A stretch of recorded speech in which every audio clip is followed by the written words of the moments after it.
What is happening out there, rotoscouts baseball fans? Welcome to a Tuesday show, gang. Good to see you. Cujo and Travis already in the chat hanging out. Cujo, as usual, first one in the door. Trav's usually one of the first ones here. Hopefully everybody's having a good Tuesday, good start to their weeks. Interesting slate last night. How about that Colorado pitcher that we talked about? Feltner? His name fell out of my head for a second there, but we talked about the strikeout upside, and damn if that didn't come through. Ugly slate overall. Ended up using him in my FanDuel lineup, and that was like the only thing that scored points. Guardians got shut out ridiculously. Good start from Cater Montero out of all people. Couple low-owned. Stephen Leibowitz had Montero, it looks like. Good for you, buddy. We talked about him too, with the potential for having a little bit of upside at the price, but I didn't like the matchup at all. I hate targeting that Guardians team, but yeah, he really came through. They really, really disappointed me.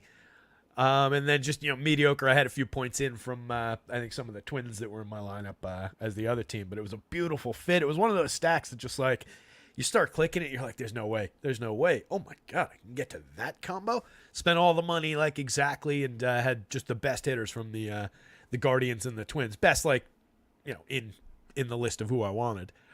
So really like the lineup, and as usual, when you really like one, when it looks too good to be true, usually doesn't work out.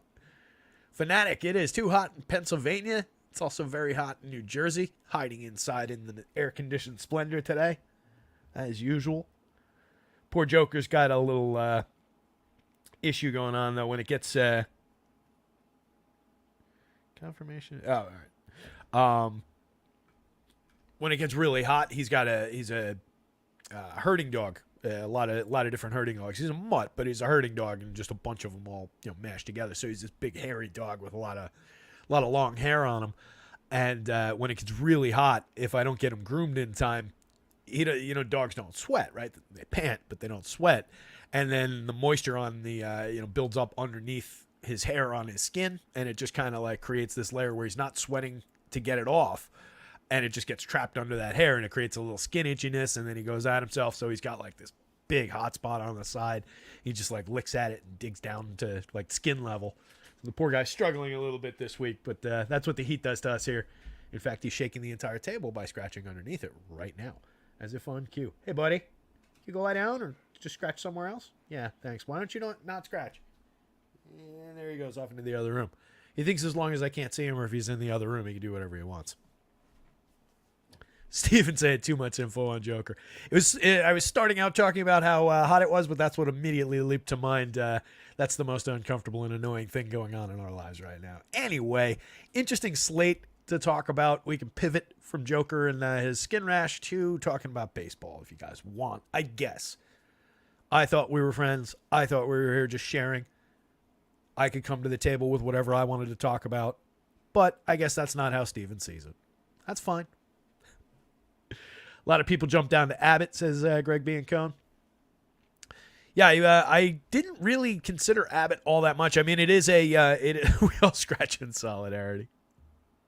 It's another spot that's looking like that to me, and I just don't love that ballpark. But Abbott, a talented guy, and then today's pitcher for Cincinnati, even with potentially a bit of a pitch count handicap, Nick Lodolo looks pretty good up near the top of the board. So we'll talk all that through.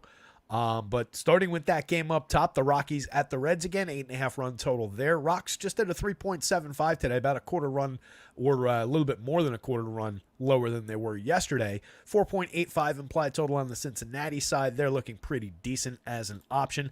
It's Cal Quantrill going for the Rocks, and it is the aforementioned Nick Lodolo. This is Lodolo's first start back. He's got a finger issue. Didn't make any rehab starts, through a few bullpens. Might be a situation where we're somewhat limited. 5 into the 6th, capping the 6th, putting anything on top of the 6th, maybe a little bit more in question. Talented pitcher. Definitely has had a strong season, earned run high of 4 over the course of the season. Several complete games in a row before he went out. Hasn't pitched since June 23rd. But a high-end pitcher. The Nats at the Mets, another 8.5 run total there. Jose Quintana going for the Mets. Jake Irvin on the mound for the Nats. Looks like a fairly gettable spot for offense. The Mets are drawing a pretty healthy total at 4.56. And then on the other side, the Nationals, 4.04. Not entirely dead in the water as like a value type stack. Some interesting bats in that lineup. There's a couple other value stacks that are popping out a little bit more to me, though, that we'll get to. One of them is in this next game, the Oakland Athletics at the Boston Red Sox. The Red Sox are drawing the eye at 6.23 implied runs. That's a monster total against Joey Estes. The wind is blowing out. It is a warm day in Fenway Park as well, and it's like a 10, 15 mile an hour wind blowing out to left center. So seems like an extreme hitting environment. Highest run total on the board by a full 2 runs. And the Red Sox pulling a 6.23. On the other side of that, though, 4.41 implied total for the Athletics with a little bit of friskiness in that lineup, some decent power bats in that lineup. I ended up taking Tyler Soderstrom as the home run pick of the day just to get a little bit different with it. But I think guys like Brent Rooker, Shea Langoliers, who both exceed his number in the home run model, make a lot of sense as well.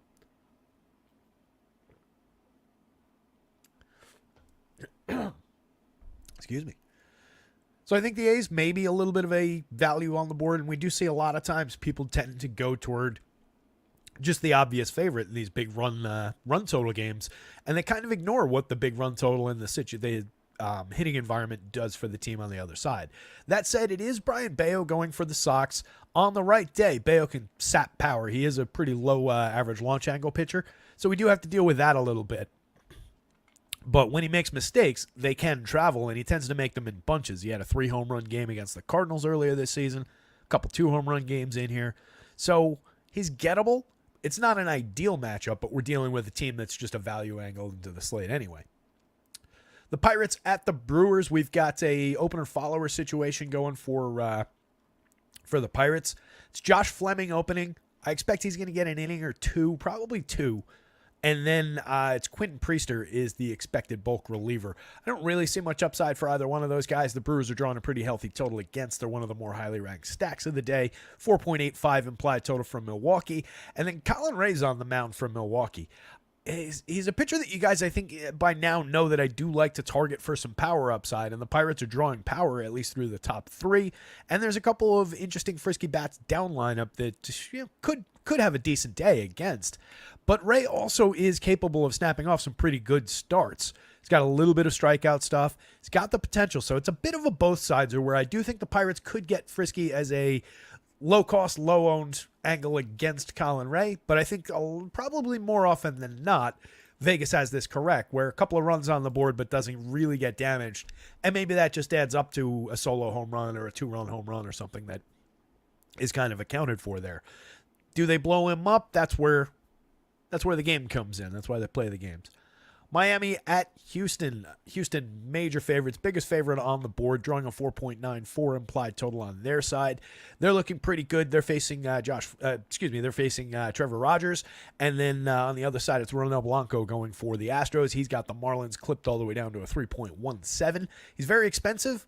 I don't fully believe in the pitcher, the talent. I feel like he's come back to earth a little bit more recently, but he is still good for innings. It is still a spectacular matchup, and even with coming back to earth a little bit, it's not like he's been bad recently. 5-6 earned runs allowed in his last 3 starts while pitching at least into the 6th, 5 2/3 in each of the last 2. Went 7 in the 2 starts before that, so he's been fine. I just still don't fully believe, but I'm not targeting Marlins bats for that. I would be happy to have Ronel Blanco. It's just a very high price. Twins and the White Sox. By the way, if you missed it earlier, the Royals and the Cards game is already postponed. And by missed it earlier, I mean I didn't mention it at all. But we are dealing with a 10-game slate, not an 11-game slate. I just took that game out because it's already postponed. And this game, the Minnesota and the White Sox, the Twins and the White Sox game, is also extremely in danger. Ross just got it up as red-orange, and I think they PPD this one, is his note. So we might be dealing with a 9-game slate. If this one plays, it does look like a decent spot for some Twins bats. Twins, just a good team. We're going to get to them a lot. They're facing Eric Fede, and then it would be Bailey Ober on the mound going the other way. If this doesn't play, or if it's in danger of having a long delay, a lot of rain, that takes a pretty good pitching option off the board in Bailey Ober. He's one of the top projected pitchers, obviously facing the White Sox, one of the best matchups in baseball. 3.61 implied total on the Chicago side, and 4.49 implied total for the Twins. The Rangers, the Angels, Max Scherzer. Max went 6 1/3 in his most recent outing. Wasn't great. Only struck out 3, walked 1, allowed a homer, 3 earned runs on 6 hits. But the 6 1/3 are all I need to have some faith in Max Scherzer here against this Angel squad. 3.77 implied total on the other side for Los Angeles. And honestly, feels a little bit high considering it's Max Scherzer and considering who's in that lineup. Even not peak form, Max Scherzer, more than capable of beating that team. So he's kind of an interesting spot there. And then Roncy Contreras, throwing a few innings at least for the Angels side of things, has not thrown more than 3 innings all season. So just kind of a bullpen game with a bulk guy up front, looks like, for the Angels. The Braves, the D-backs, Chris Sale, hopefully. They moved him back a day, I think, just to match up against Zach Gallen here. Just a better spot. Throw your ace against their high-end guy.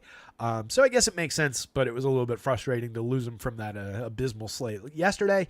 You get him in a very strong projection again today from the top of the board, but he's a little bit more challenge for the win with Gallen on the mound on the other side. He's kind of suppressing the Braves' run total. Just a 7.5 for the game. Braves at 3.90. On the other side, the Diamondbacks 3.68 implied runs. Doesn't really look like a overly intriguing spot for offense. I feel like you can get to the Braves bats a little bit more than you get to the Diamondbacks.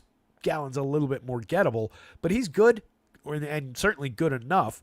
And Sale is an ace. Mariners and the Padres. The Mariners ranked up the board a little bit today. They're drawing a 4.28 implied total. The game's got an 8-run total for the game. It's Adam Mazer. Pretty gettable going for the Padres, even for that Seattle team. That said, maybe a little bit of strikeout juice for him. He's not going to be expensive. He's not going to be popular, I don't think. We just don't get a lot of innings out of him. Last time out in the start, gave up 4 earned runs, struck out 4, but allowed 7 hits, faced 19 hitters over 4 innings at Texas. Not an ideal guy to really go chase, but that's been a really, really gettable Seattle lineup all year. Logan Gilbert on the hill for the Mariners looks terrific. 3.81 implied total for the Padres. Just a low strikeout bunch. He's good, but he's not the super high-end 30+% strikeout rate type. So maybe that comes down a little bit in terms of where the projection is by comparison to some of the other, the Chris Sales of the world. We'll take a look at it, but Logan Gilbert firmly on the board as a strong pitching option. The Blue Jays, the Giants surround things out. 7.5 run total. They're pretty low total. It's Yusei Kikuchi going for the Blue Jays. We do know that Kikuchi's gettable, especially when it comes to home run power and having his blow up spots.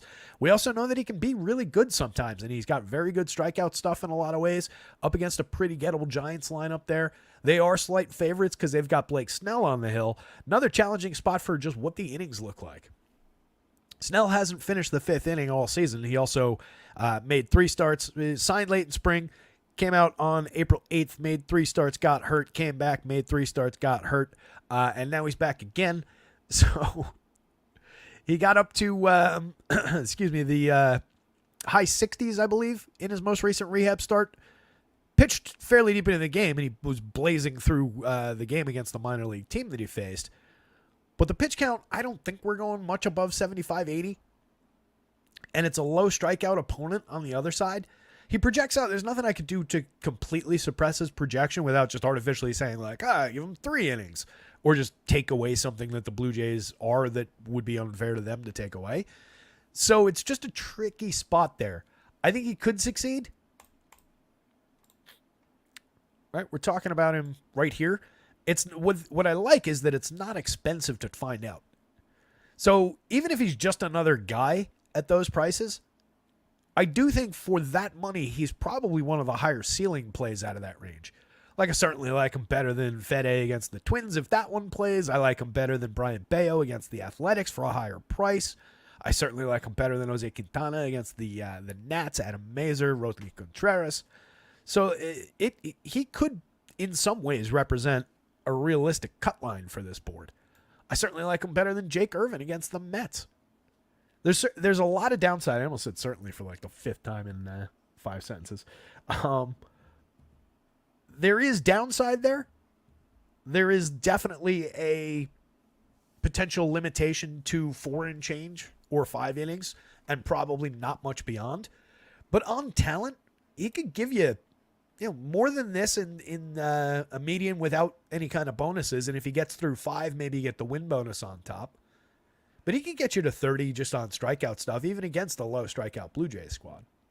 15 on DK.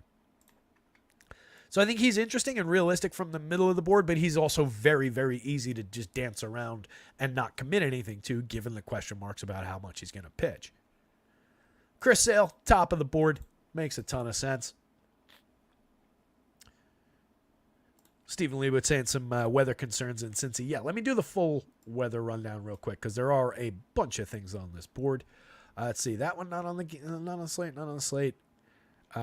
Winds blowing out in Philadelphia, which is also not on the slate, but they're getting Harper and Schwarb's back today for their game against the Dodgers, which is good for the dynasty team because Harper's on it now in that big trade that I made. Started him this week. Was really hoping that he was going to be in the lineup.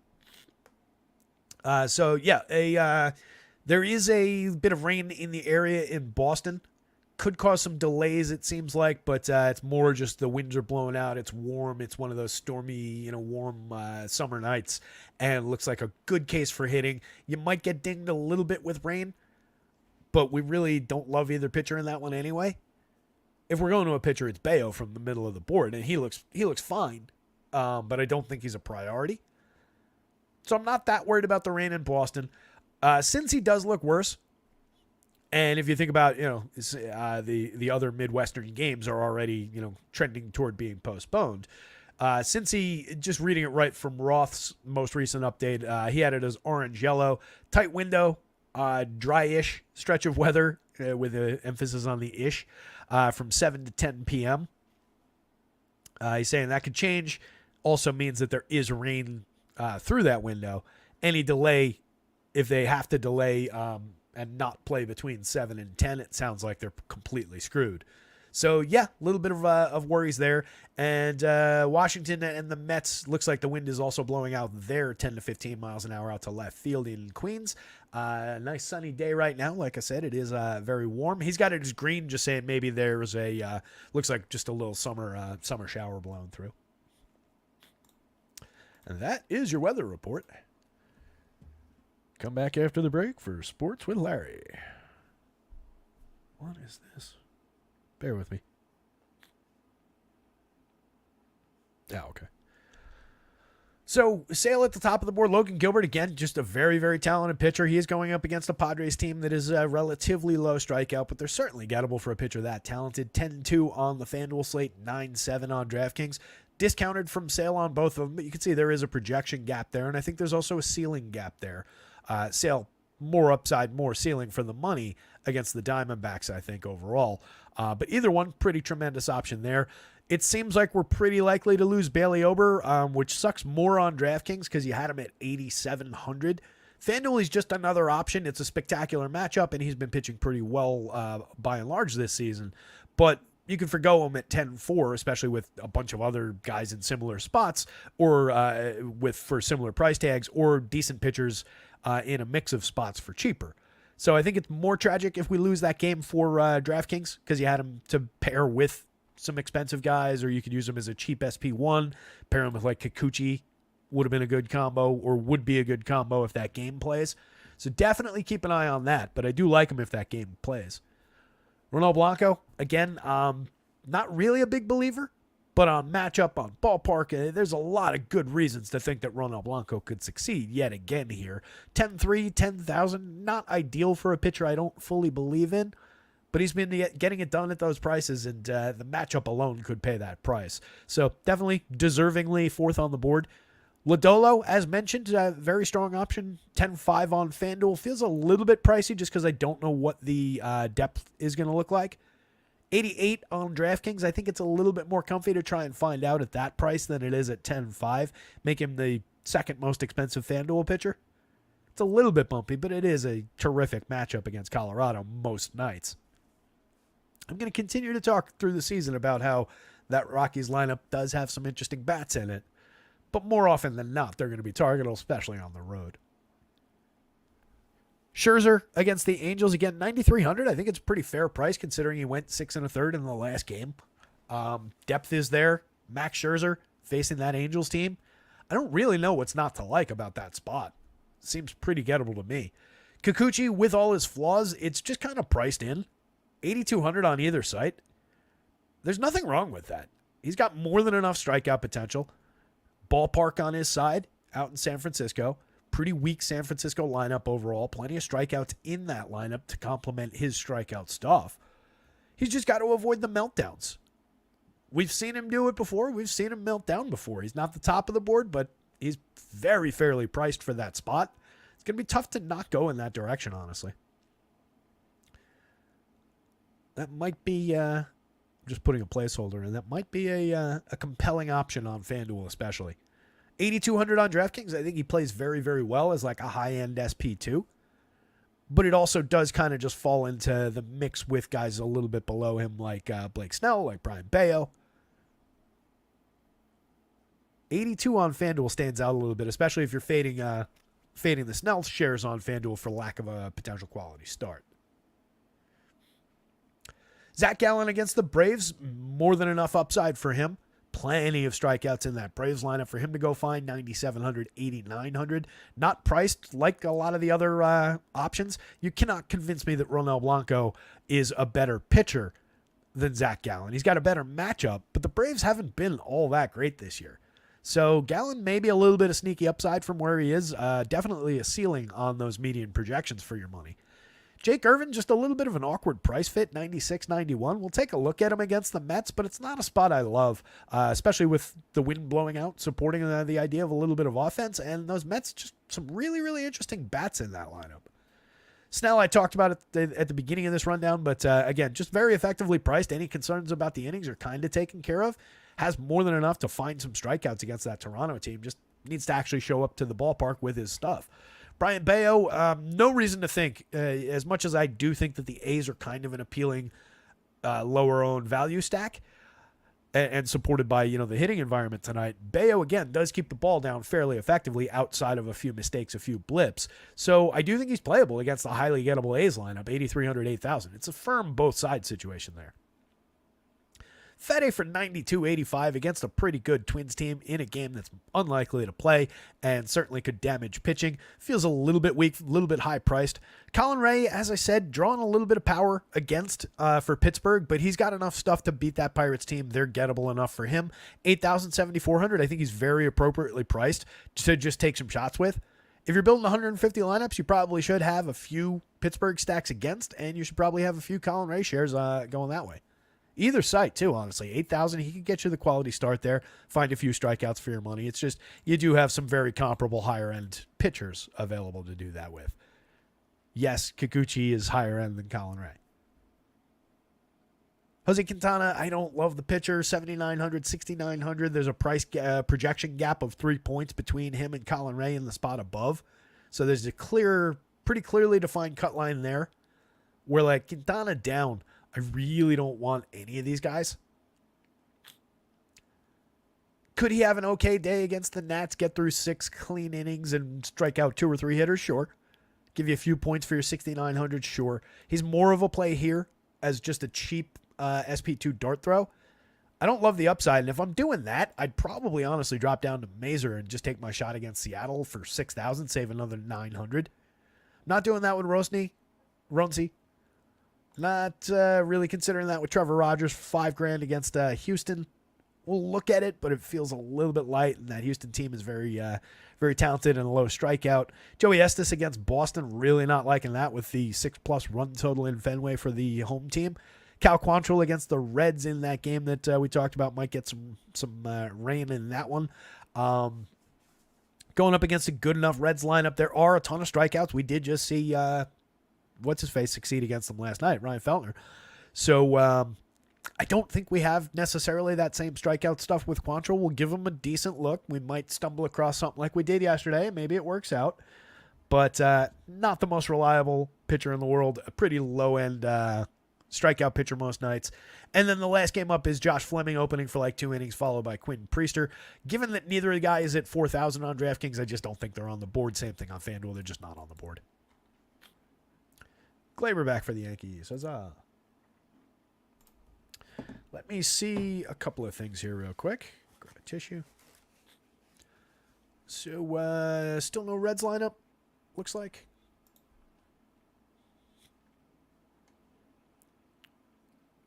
Yeah, no Reds lineup yet. Anthony Taylor's here. Dimitri's here. Lone Wolf is here. What's going on, guys?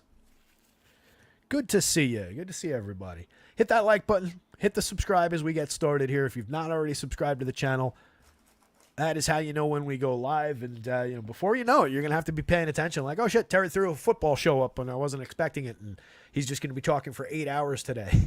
We're going to be getting into that territory come August, September. Yeah, subscribe to the channel so you get the YouTube notifications. Check out our pals over at acemind.io. All your optimization needs, all your sim needs.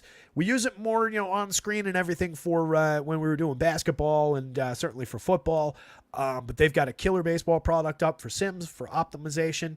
You can get some great baseball lineups. You can have the thing, even if you're just using it for bare bones, you tell it what you want stacked together and to build just a giant pool of lineups, and then you can drop that into a traditional sorting mechanism, even if you don't follow sims all that much, or if you're not playing 150 lineups where you want the full sim results in the top ROI lineups, you're just looking to pick off one highly ranked one. Well, give me 50,000 possibilities that I can drop in there and do it like that. Also, the lowest cost out of anybody that I've seen in the industry that's created powerful tools like these. Definitely worth checking out. They give you a couple days as a free trial, and then if you use promo code rotoscouts, all in caps, 20% off your first month over there. Can't imagine there's anyone in the chat right now that has not heard that pitch before, but they are good guys and definitely worth checking out, and we appreciate the support. Helps them out, helps us out. Speaking of which, let me drop the little banner in the chat. The details for that are also scrolling across your screen right there, as well as a little bit of kickback info. Somebody asked in the Discord today, and I'll drop a link to Discord into the channel real quick about stuff like that. So there's some info for now, and probably some more info coming soon. There's the Discord link. If you're not in our Discord, hop in. In addition to just ongoing baseball chatter, there is a very lively basketball channel that has a ton of WNBA discussion most days. Looks like they're a little bit quiet today. Not sure if WNBA's got a big or a small slate today. There was a pretty lively hockey channel going on while hockey was in season. There's an esports channel that's constantly talking about junglers and gunners, and I forget all the different terms for League of Legends, but whatever the hell those things are. I tried to play a few of those slates back in COVID days, and man, did I not know what I was doing. It's just like, all right, apply DFS principles and just hope for the best, because I have no idea what a jungler does or which guy on that little screen. I tried to watch it one day and I was like, what the hell? Never tried to play it. Maybe if I tried to play it, I'd get into it a little bit more. I am a gamer, but that one never really appealed to me. Anyway, let's get into this thing. Appreciate all the likes, all the subscription, and all that stuff. If I haven't said it enough, you guys absolutely rock. Love that you guys show up and hang out for as long as you do for all these shows, these interminably long shows. Hopefully you get a lot out of it. I assume that you do, because you keep showing back up. Projections up on the site. All that good stuff is up on the site. Cal Quantrill. So as I was saying, 17.5% strikeouts on the season and 9.2% swinging strike rate, 25% CSW overall. Last year was just 13.1, the year before 16.6. So he has seen a little bit of an uptick in his overall strikeouts. He has seen a little bit of an uptick in the swinging strike rate, but it's not like an overly appealing swinging strike rate in general. I don't necessarily think that we've got that same like sneaky upside with Quantrill as we kind of picked off yesterday. That said, he did against the White Sox 2 starts back strike out 8. He gave up 3 home runs and 5 earned runs on 7 hits, over 5 1/3 in that game. So, if you want to go chase that, I guess you can. He had another 8 strikeout game earlier in the season. That was against Oakland, and he put up 9 strikeouts against Pittsburgh. So if we're just looking for pretty lousy teams in decent environments where he found some strikeouts, then yes, he was able to do that. The Reds are a high strikeout team, but I definitely wouldn't group them in that same collection of lousy teams that I just mentioned. And this is a very strong hitting environment. So I just feel like it kind of trends toward offense in this one. I don't really see the need to go to Quantrill at very low projections. 74-65. The Reds pulling a nearly 5-run implied total against, I feel like supports that a little bit. I do think you could realistically give Quantrill a little bit more than we've got here as a projection. If I saw him at 21-22, I wouldn't have gone in and cut it down. FanDuel-wise, 10-ish on DraftKings. But no more than that. Any more than that, and I would have cut him. So if you were going to play him at that level with the idea that maybe he finds a couple of strikeouts to bump that up for you as he goes along and makes an interesting play, then he is a value dart. But again, it's coming from down here, and I don't necessarily think that he's got that same upside that we saw yesterday. So very rough, sketchy kind of option there. A throwable SP2 dart for 65, 74 on FanDuel. What he does tend to give you a lot of the time is depth, at least to 6 innings. So among the really cheap guys on FanDuel, you've got that, but what are the odds that he's giving you a quality start here against a pretty good Reds team that's got some upside for offense in an offensive environment? I don't love it. Lodolo on the other side is interesting. Again, no rehab starts. He's been out since the 23rd, so it's like 2 weeks. It's not the most extended absence. He threw a couple of bullpens in there. But it's certainly a little bit questionable. No, certainly. Every now and then I try and pay attention to some of the repeat words so that I can filter them out. Apparently that's a popular one.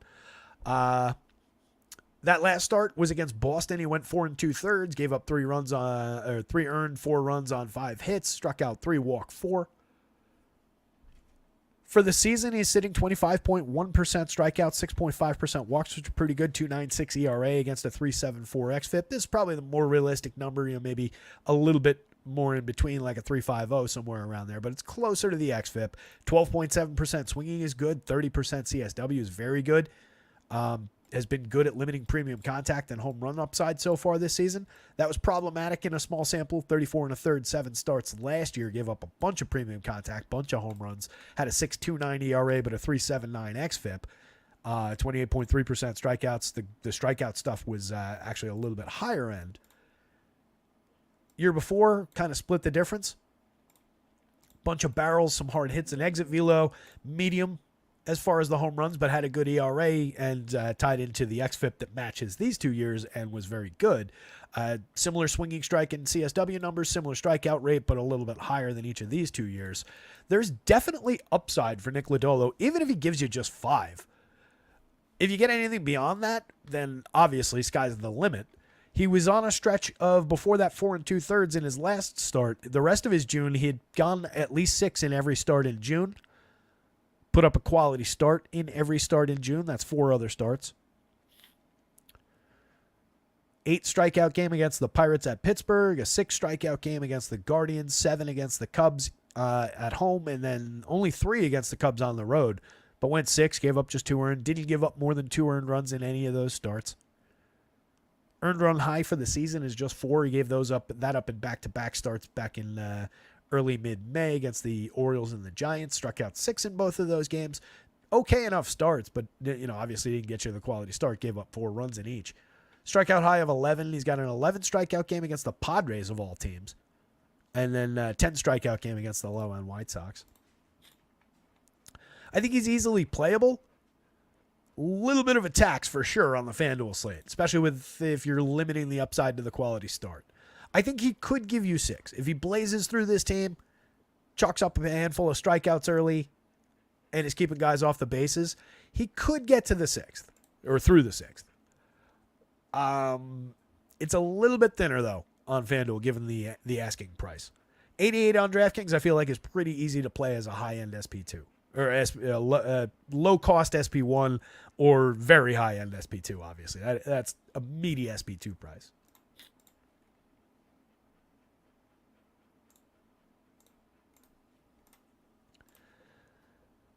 If we're looking at bats, I do think there's a little bit of a lane for the Rockies. Lefty on the mound, so we can maybe try and exploit some of that right-handed power late in the lineup. Ryan McMahon still showing a little bit of pop with the lefty on the hill. 14 home runs on the season from McMahon, a 111 WRC plus. Making pretty good contact. Strikes out a decent amount of the time, but draws walks, gets on base, gets involved. He's low cost, 46, 3,000. Top two hitters in the lineup are right-handed. Brendan Rodgers is having an okay year with the bat. He's just at a 92 WRC plus, but the slash line is decent with expectations for more, given a 45.1% hard hit rate, fairly low strikeout, low walk. A lot of well-struck balls for a pretty cheap second baseman batting second in this ballpark. Tovar for 46, 29, 12 home runs on the season, a 175 ISO. Another guy who's below average by WRC plus by 11 points. That's not insignificant. But the counting stats are good. He's shown some improvement this year. Just needs to really start getting on base more. What's Tovar's BABIP?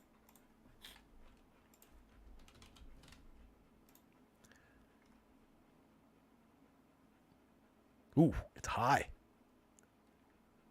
That's interesting. He only draws a 3.4% walk rate. It was 4.1 last year. So it's another guy, just, frequency of contact is interesting. You wish that he made a little bit better contact given the frequency of it. What I was curious about was what is his batting average on balls in play? Because that is, even with a low walk rate, that's a very low on base percentage to be in the leadoff spot. His batting average on balls in play is actually 341. So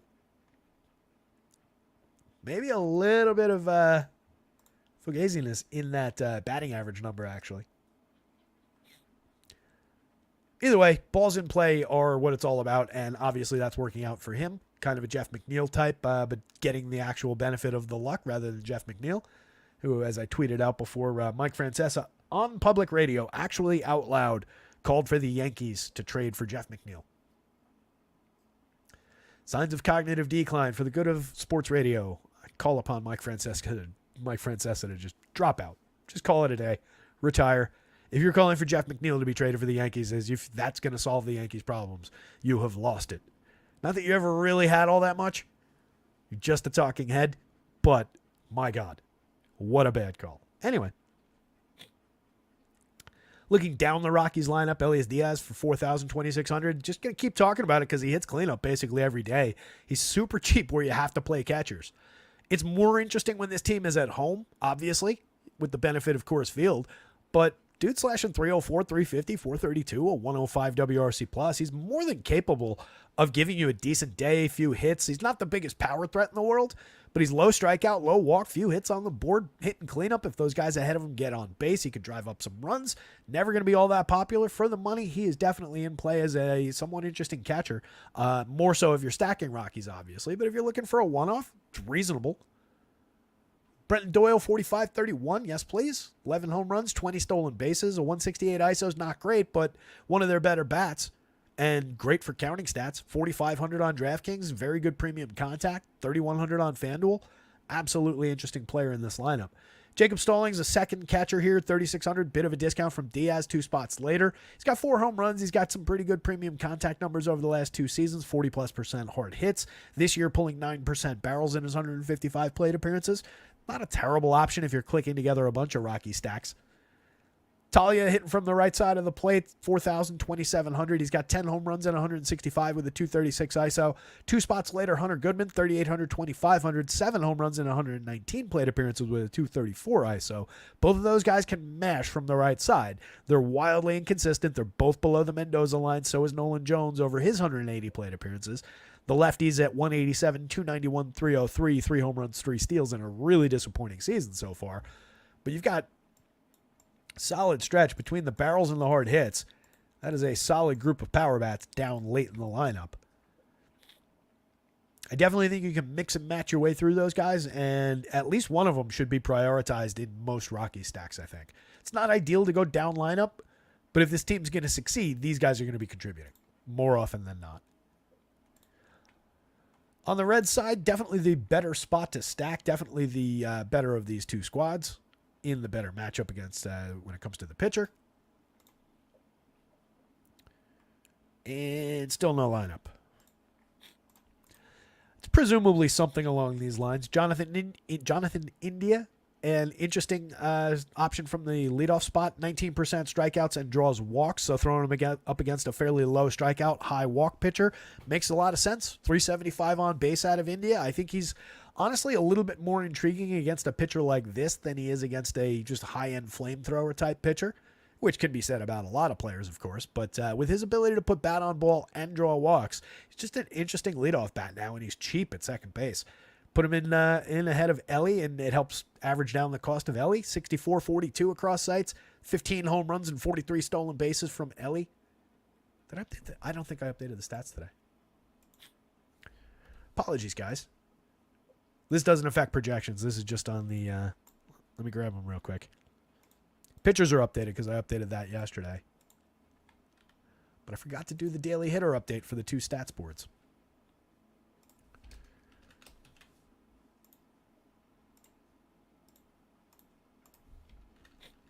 Again, this is just cosmetic for the stats that I use on the shows. But I did forget to do it. Because I think Ellie hit another home run yesterday, if I'm remembering correctly. These are from Fangraphs. Just easier to paste them in than to run the updates, because you got to get these ASCII names copied across because of the accents. So rather than just do the updates, I just paste them in every day. And it's still 15 and 45. All right. Maybe I was wrong. Maybe I did update it. Whatever. Ellie is fantastic is the point. 6.82 in the home run model. 15 homers, 45 stolen bases, a 218 ISO, a 124 WRC plus. Just an absolute superstar. Jammer Candelario, 4,300 on DraftKings. He's way too cheap. 3,000 on FanDuel is correct-ish, but probably cheap by 200, 300. 14 home runs and 325 plate appearances, a 213 ISO. He's created runs 5% better than average, not 105. 5% better than average.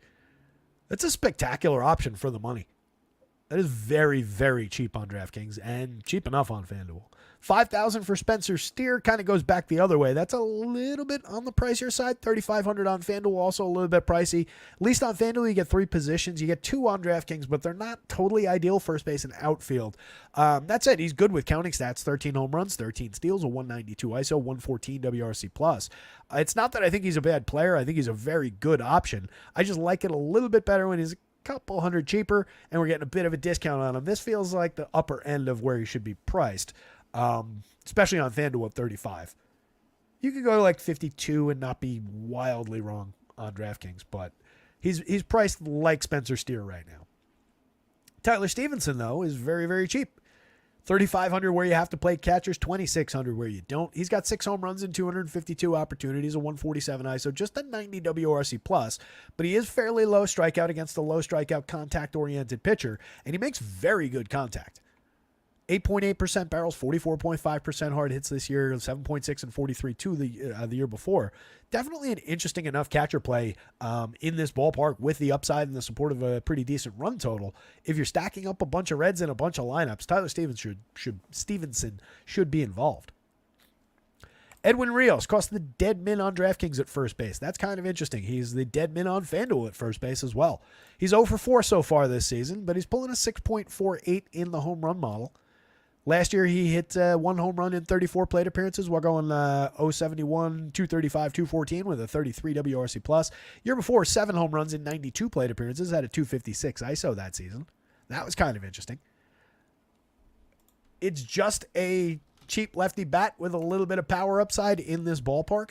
Rios has been around for a minute. This isn't a rookie. He had 8 home runs in 83 plate appearances back in 2020 in that weird season for the Dodgers. And then has just made, a couple plate appearances here and there in a couple seasons around that. Dude's 30 now. He's no spring chicken. I think we looked at this yesterday, but 203 plate appearances this year in AAA, 11 home runs, a 243 ISO, 107 WRC+, slashing 243, 344, 86. There is definitely upside for power against Cal Quantrill in this spot, even for a guy like this. And Quantrill's not terrible, again, at giving up barrels. The launch angle is sub 10 degrees. It's not the most targetable home run pitcher in the world, but this ballpark will help. The conditions will help. There's opportunity there. Noelvi Marte for 37-27 across sites. Has not had a great 45 plate appearances coming back from his suspension. -2 WRC plus so far. He's got a homer and 2 steals in that sample. High-end kid for a cheap price. You're just banking some talent there. Reese Hines, dead min also. Third base and shortstop on DraftKings if he's in the lineup. Very interesting there. Not available on FanDuel. Hit a home run, 1 for 3 with a home run on the board yesterday in his debut. That's pretty good. 1.333 ISO. 540% better than average for run creation. Retire now. Will Benson at the bottom of the lineup, 34-26. You guys know I love Benson as a late lineup, cheap mix and match guy with a ton of counting stat upside. 9 home runs, 11 steals this year. Just really, really struggling to get any kind of consistency or quality. But as in any given slate dart throw, love Will Benson. For me, this is going to go Reds bats, then Lodolo, but you could have it the other way. No issues with putting it the other way. And then Rockies bats. And then Cal Quantrill, to me, is just a low-end dart throw. You could get some innings out of him. On the right day, he certainly has upside to find strikeouts. This Reds lineup has a 26.7% strikeout rate this season. Benson alone has a 40.4. Ellie is at 31.1. There are strikeouts available. I just don't know that Cal Quantrill finds them for us. Or at least finds them without taking a significant amount of damage along the way. You know? Like, yeah, hey, look. Cal struck out 6. He sank the enemy battleship, but he is also foundering and going down. So I don't think it's a Cal Quantrill day. And Lodolo, again, I'm just a little concerned about the innings and pitch count. This is one I wanted to give a look. I guess Irvin's been pretty good this year. 18 starts, 106 innings, 22.7% strikeouts, a 2.80 ERA, but a 3.62 xFIP that's a lot more realistic. The low walks at 5.8 and the whip are compelling. 10.3% swinging strikes, but just a 27.4% CSW. He's given up a lot of premium contact to be getting through with just a 2.41% home run rate. That's pretty low for 90 plus, 42.5, 8.5% barrels.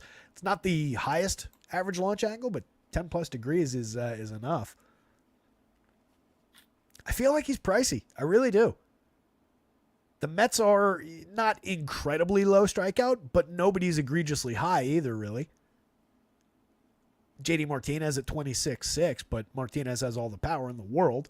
Brendan Nimmo at 24.3 from the left side against the relatively weak righty. I'm not worried about the strikeout rates here. Maybe it pushes some upside in Jake Irvin's direction to at least like justify the projections, but I don't think it's one of those spots where it's like, oh, there's some juicy ceiling here for Jake Irvin if he has a good day. I mean, if he has a good day, there is, but I don't think it's one of those spots that's leading us in. I think it just kind of justifies where he's at. And where he's at for 91 on DraftKings, for 96 on FanDuel, with a pretty big basement, I don't know. Kind of feel like he's just standing on that trap door at those prices. Don't love it. Jose Quintana on the other side, at least you're not paying a premium for if you go to him, 6,900, 7,900. That said, you're probably not getting very much out of him. 82 rating by Stuff Plus across the entire arsenal. 4.22 ERA, but a 4.60 xFIP. Just a 7.5% swinging strike rate, a 24.2% CSW, giving up 44% hard hits and just under 90 miles an hour of exit velo. That's also probably a little bit lucky to just be at 3.36, which is not impressively low. It's just not crazy high. Low strikeout at 17.1. There's not a lot to like about the lefty veteran at this point. Outside of maybe the matchup you could argue for a little bit. Where are the Nats at against lefties at this point? Give me the active roster. Give me the lefties.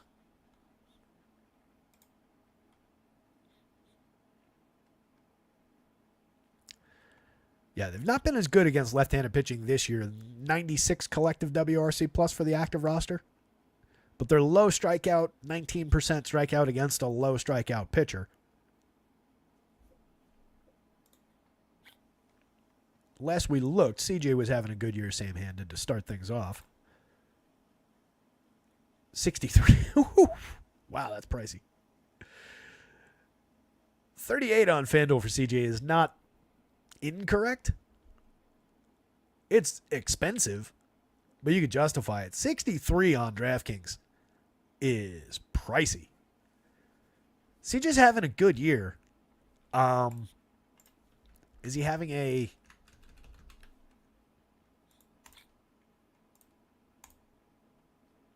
Oh, all the pitchers are going to be in the way.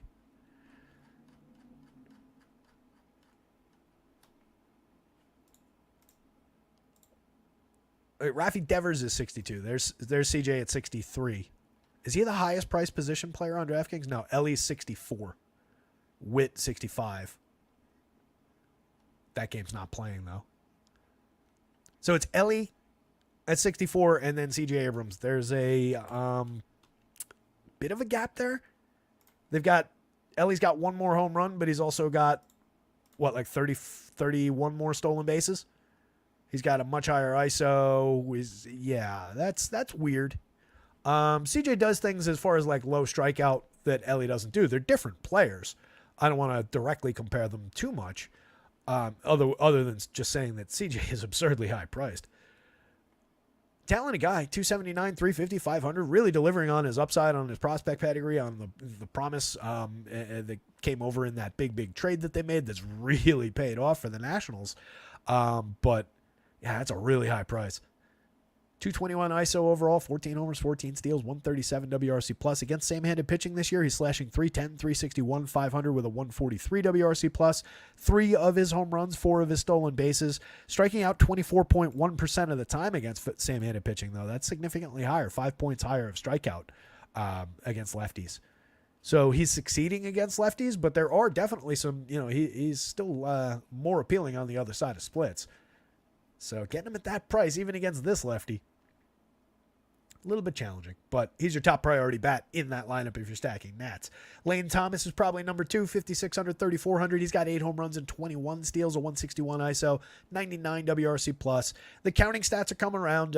Last year he gave us 28 home runs and 20 stolen bases with a much better slash line. Was a different player last year than what he's been so far this year, but there's a lot of talent there. The DraftKings price for him is also a little bit high. 3,400 is fair on FanDuel. Thomas this year against lefties, he is very good against lefties, though. 338, 407, 563. He's created runs 72% better than average. 11 of those stolen bases have been against lefties. 3 of his home runs. Strikes out at just a 14.8% rate with a 225 ISO. He was the home run pick from the Nationals today. Howard Ramirez, very good line drive bat. 267, 281, 314. Really hasn't found his footing this season over 196. Got himself DFA'd and caught on with the Nationals. Pretty good hitter for a pretty good price, though, in terms of just a guy who might put the ball in play 4 times today with a little bit of authority behind it if he gets back to anything like that. It's just been, you can see where the limitations this year have been. Joey Meneses is that guy, but without the sustained kind of success. Can put decent bat on ball, but really delivers nothing for it. A 70 WRC plus, sub 100 ISO by a significant margin, just 3 home runs and 313 opportunities. Very limited hitter in the middle of the lineup. 2,200 on FanDuel. He's very, very cheap. He does hit right-handed if you're grasping at straws here. Against lefties this year, he is at, where is he?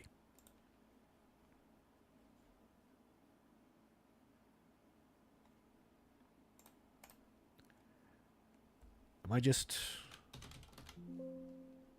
is he not here?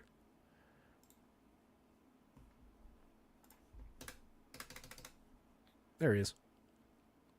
Meneses is at 174, 247, 233 with 1 of his home runs in 97 plate appearances against left-handed pitching this year. So he's pretty bad, but again, very gettable lefty. Keibert Ruiz, a lot of contact, not a lot of premium contact this year. He's got 5 home runs. He had 18 last year, just a 103 WRC plus, a 103 ISO, 65 WRC plus. Really, really limited option this year, but again, you can see tons of balls in play. Just they're not well hit. Even at this level, he was better. James Wood, their star rookie, he's got a home run on the board in 35 plate appearances, a 138 WRC plus so far. Stole a base already, getting on at a 400 clip in his first 35 plate appearances. If you're stacking Nationals, you're absolutely playing James Wood, even lefty-lefty. You just don't care. Trey Lipscomb, Ildemaro Vargas, Jacob Young down the bottom of the lineup. All those guys are cheap.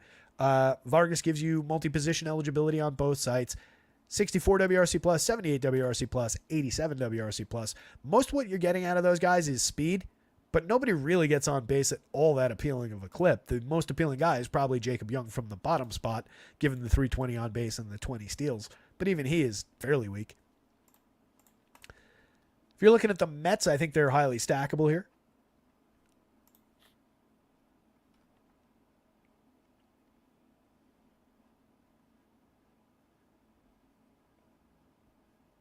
Lone Wolf, if you remind me earlier in the day, and another time, I would just have to set up the whole sim file, and I don't have it like preloaded in the spreadsheet here where I could do that easily.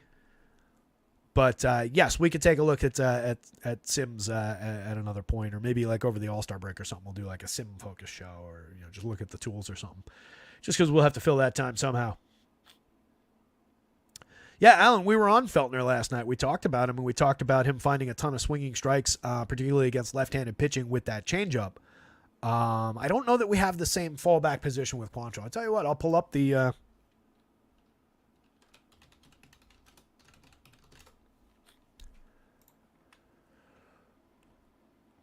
there's a difference between the swinging strikes that really stands out between the two pitchers, and that was where we found the groove with Feltner.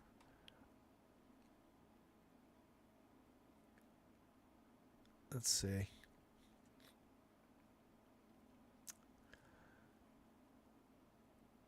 Yeah, Quantrill, fairly even mixed with the splitter. Getting a 26.2% whiff rate.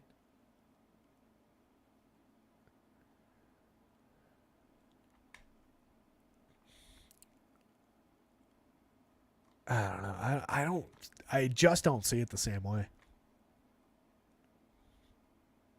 It's like a sinker splitter arsenal, which effectively is like his fastball changeup arsenal. And then he's got a cutter and a curveball that he uses a little bit. Does get whiffs on the splitter when he changes up velo. Goes from 93.7 to 86.1.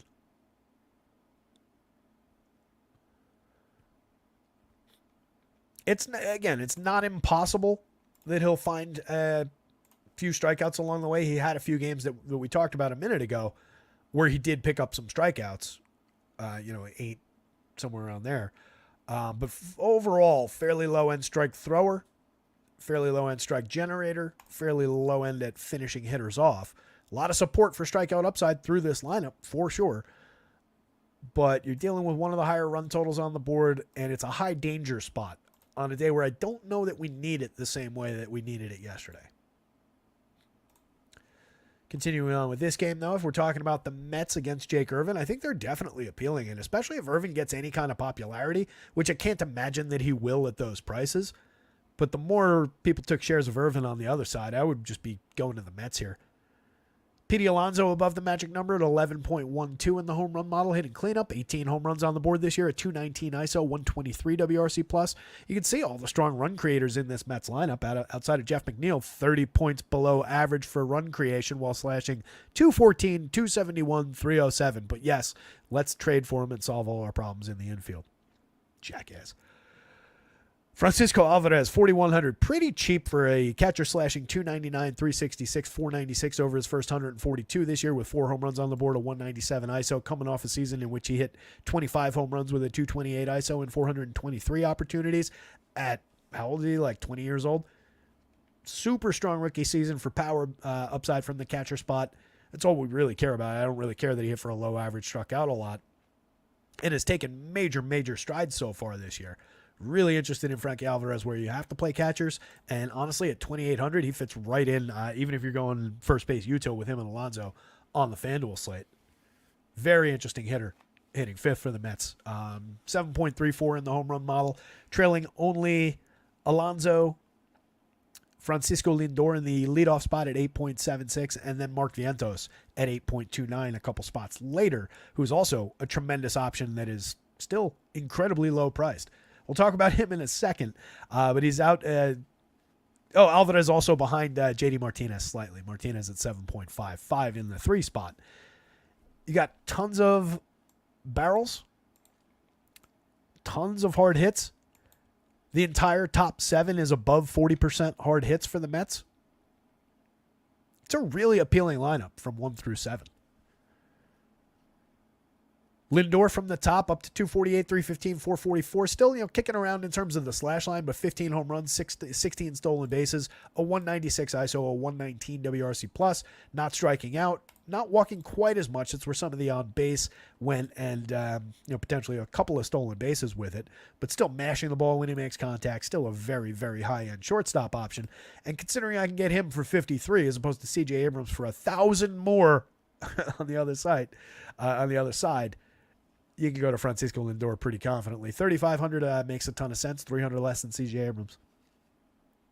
Nimmo for 5,000, 3,300, 14 home runs, 8 steals, a 201 ISO, 141 WRC plus. Strong on base option with a lot of individual upside from the left side of the plate. 50.7% hard hits, actually leads this team this season. 12.1% barrels is ridiculous for him. He's a very good hitter. Who's showing even more power upside this season with a good eye, good ability to reach first base, provide correlated scoring, strong option. Martinez, again, at 4,800, a little bit discounted as compared to some of his pals here. He's got 10 home runs in 256, a 205 ISO, creating runs 36% better than average. Looks a whole lot like JD Martinez to me, so happy to pay a little bit of a discount for him by comparison to some of these guys against this pitcher. DJ Stewart, decent lefty bat, 9.4% barrels, 41.7% hard hits, 5 home runs with just a 142 ISO over 166 plate appearances. Just focusing on lefty premium contact if you're going to DJ Stewart. He is very, very affordable on both sides. 16.3% walk rate is also kind of interesting. Small sample, but that's not uninteresting what he's done with the strikeout and walk rate there. McNeil is not completely unplayable, but that's just because he's cheap and he fits in at second base. I don't even like him in the outfield all that much. Every now and again he has a game. He's got 5 home runs and 4 steals. That's all he's done in 304 opportunities. Harrison Bader is better than that from the bottom of the lineup. 6 home runs, 13 steals, a 107 WRC plus over 264. He's decidedly average, but that can play okay every now and again. It's just you like him better hitting higher up in the lineup than the 9 spot, but he is a capable enough wraparound, given a little bit of counting stat upside. And then there's Vientos in the 7 spot. Somehow he is still just 4,300 on DraftKings. He's been starting literally every day for the last 2 months. He's been on an absolute tear. He's got a 256 ISO with 11 home runs in 174 plate appearances. 15.4% barrels, 44.4% hard hits. He's created runs 54% better than average over this stretch. He's gotten on at a 345 clip. OPS of 895 over 174 plate appearances. What are we doing with him being that cheap at third base? Absolute bargain. 3,000 on FanDuel with first base eligibility on top. Absolute bargain. Mark Vientos, priority bat in the Mets lineup. This is Mets bats, Nats bats. Mets bats, Nats bats. I don't really need either pitcher, but if you play a pitcher, it's Jake Irvin. You're just paying a little bit of a high price for him compared to some of the other options. Jose Quintana is just a dart throw at best, and I don't really like it. He's here. I think I said the cut line was there.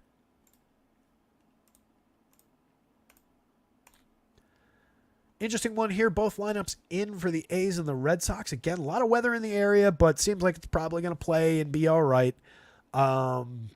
Mostly it amounts to a stormy, windy kind of a night, and the wind is blowing out to left field. Highest run total on the Vegas board by a full 2 runs in this game. Looks like a really appealing spot for hitting. Just a question of what do we get out of the Athletics bats against Brian Bayo. As mentioned, Bayo does have just a 5.4 degree average launch this year. Last year it was 4.9. The year before, 5.3. This year he was spectacular at limiting home runs. And when we talk about home runs, as we've discussed a bunch of times, there's a lot of happenstance baked into home runs. They're very, very wonky. But the last 2 years, and we're talking about over 200 innings now, 157 innings and 28 starts last year, despite limiting to a very good average launch angle, the hard hits, the exit velo, and a few mistakes where he allowed barrels amounted to a fairly chunky 3.59% home run rate. That does not match that average launch. 3.19 this year. It's improved over last year, and that's a matter of 3 home runs in his 15 appearances so far. But that comes on very similar looking kind of contact. I do think it's a pitcher who just, if he leaves a little bit of meat on the ball, can absolutely get driven for a home run. And you've got some guys who focus on almost exclusively that in the Oakland lineup. I think the bigger question with Oakland is, what do those long balls or those power shots amount to? What do they look like as far as guys on base setting the table? And that's where they typically come up short. That's why they're not always a very good stack. But with the prices where they are, the opportunity where it is, I kind of like Oakland as an angle into the slate. I do think you can play Bayo against. $8,000 on DraftKings, not expensive. $8,300 on FanDuel, not expensive. He's got a 20.6% strikeout rate over 78 innings in 15 starts this year, sitting on a 5.19 ERA, but the 3.87 xFIP is obviously a lot better than that. Reasonably good 10.5% swinging, but a high walk, elevated whip. A lot of hit potential against as well. So it is a pitcher where the A's, with a few ground balls that get through, could potentially set the table, draw a few walks, maybe get the table set. They do have some guys who can draw okay walk rates. It's a firm both sides situation. Bayo does have a bunch of starts this year where he fell short of 6 innings, fell short of the quality start. Last time out, though, 6 2/3 against Miami, a fairly similar low-end Miami team. That was in Miami, which is a lot different than pitching in Fenway Park with the wind blowing out. But it was a very good start. 1 earned run, 7 hits, not ideal, but 7 strikeouts. That tied, he struck out 7 in 2 other games this year and then had an 8 strikeout game against the Angels on April 14th. But among his best strikeout performances for the season. Start before that, he allowed 7 earned runs on 5 hits, struck out just 2, walked 3, gave up a homer over 2 1/3 against the Blue Jays. Was decent against that same Blue Jay squad at Toronto the game before that, though. So in the Fenway start, he was bad. In the Toronto start, he was all right. 6 strikeouts, 2 walks, 2 earned on 7 hits. Rough one against the Yanks, a rough one against the White Sox, a rough one against the Tigers. I think all the concerns, any concerns about ballpark conditions, current year performance, low strikeout nature, I think it's basically taken care of by your pricing here. He's playable, but he's not a priority. Joey Estes, I think, is just a target for bats. Somebody mentioned him in the Discord earlier. I assumed it was a joke. I didn't pursue it.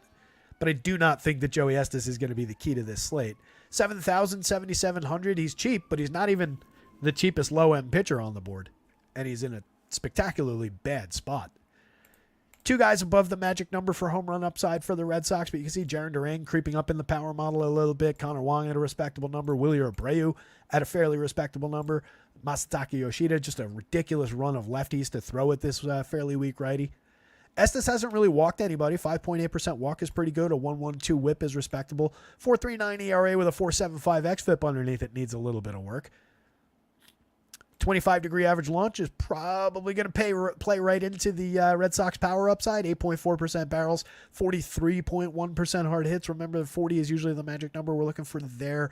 Usually, 12 to 15 degrees plus on the average is certainly indicative of a fly ball pitcher. We're at 25 degrees. That's an extreme fly ball pitcher. 90 miles an hour. Vega velo is right on the magic number that we look for. That's a healthy barrel rate. Everything here just feeds the upside for Red Sox bats. And they were the, again, by far highest run total on the board in Vegas. So super appealing spot to get to Red Sox. Oh, come on. And for me, anyway, I really don't think we're looking at a Joey Estes spot. If you wanted to throw the dice, he's cheap. Red Sox 23.8% strikeouts collectively for this confirmed lineup. There are some gettable guys, but he's not the best to go get them. 24.5% CSW, most notably. The swinging strike rate is decent, but hasn't really seen the results for it. Last time out, went complete game shutout, 5 hits. Came against the Angels. Struck out 4, walked 1, but that's a good start. 5 2/3 against that same Angel squad. The start before that on the road, gave up 2 earned on 3 hits, struck out 8 and walked 2. That's a high-end start, but again, a much more gettable team than this one. Faced the Twins in a home-and-home before that.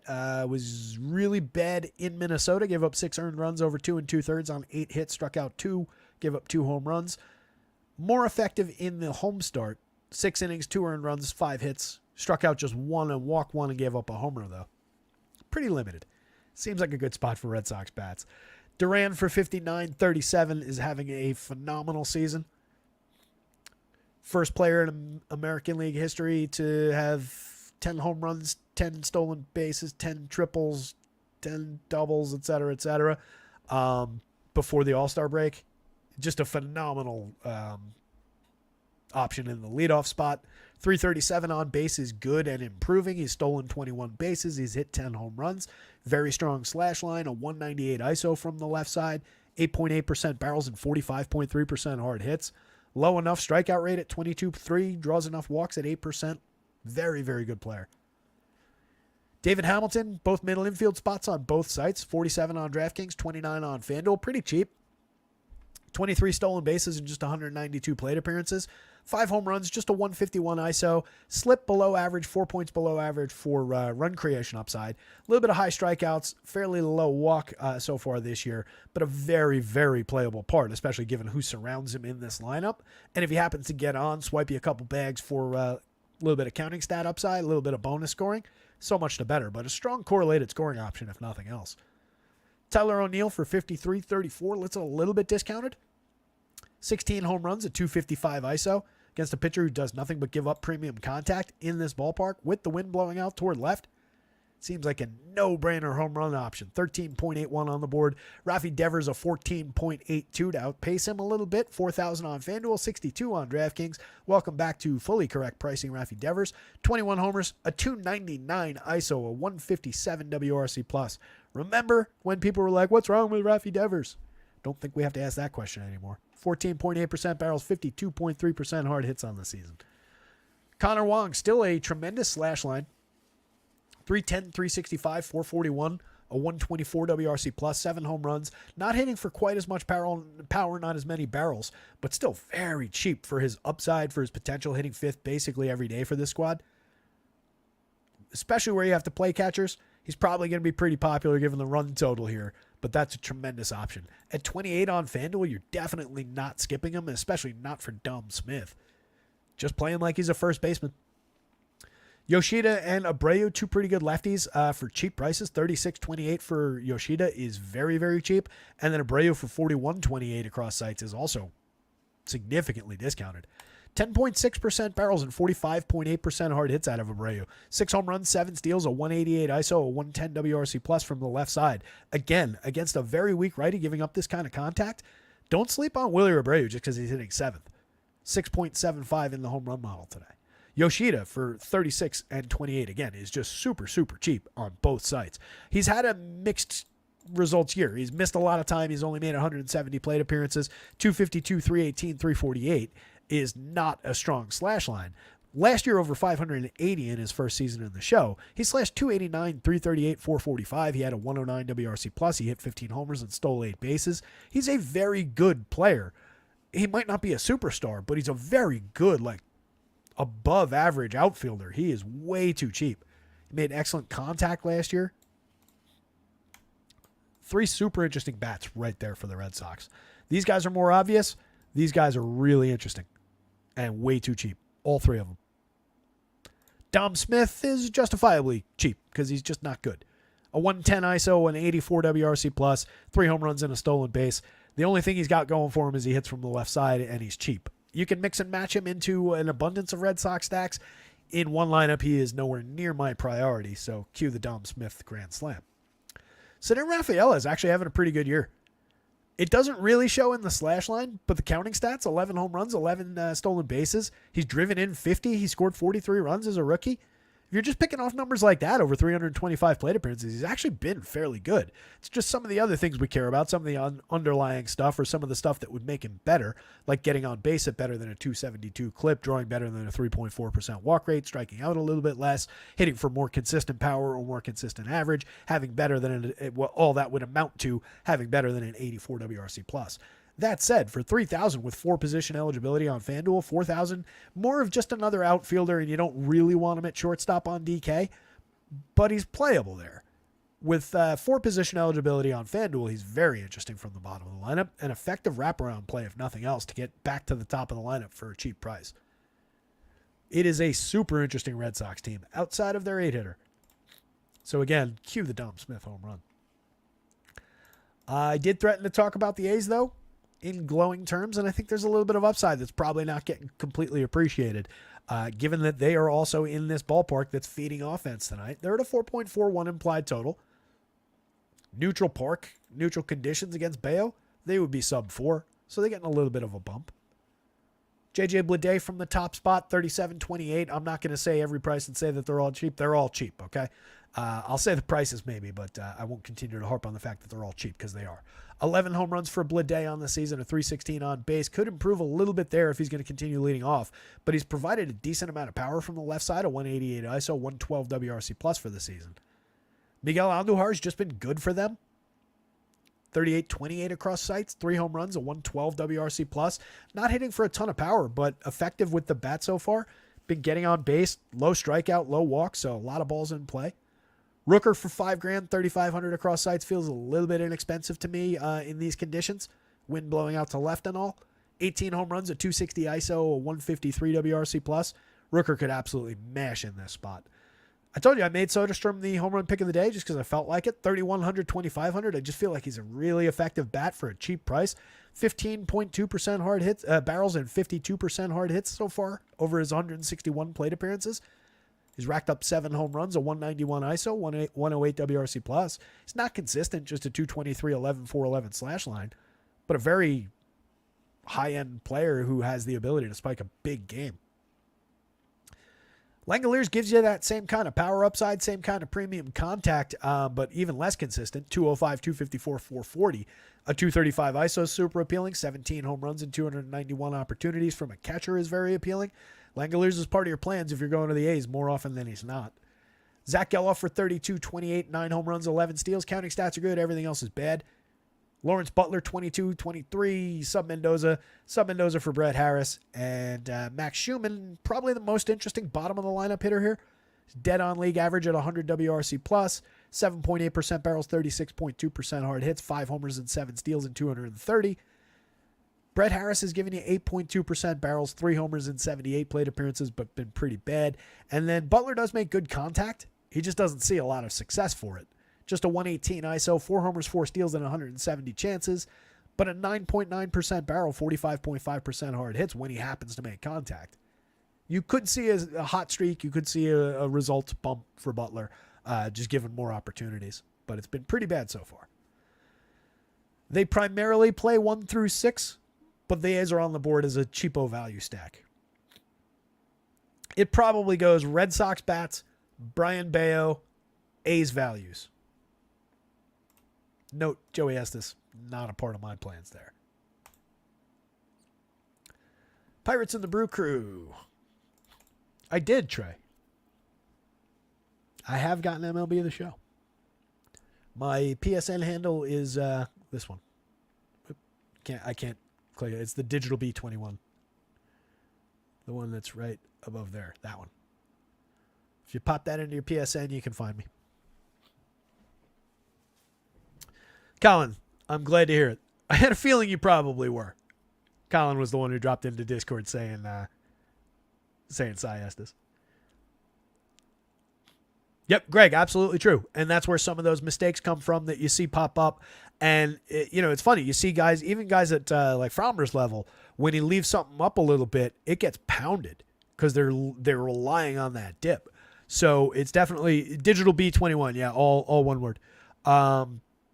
So, they're relying on that, on those ground balls. So, and it really, really shows for Bayo a lot in those home run rates. That's indicative. Those barrels and the home runs in there are indicative of the mistakes.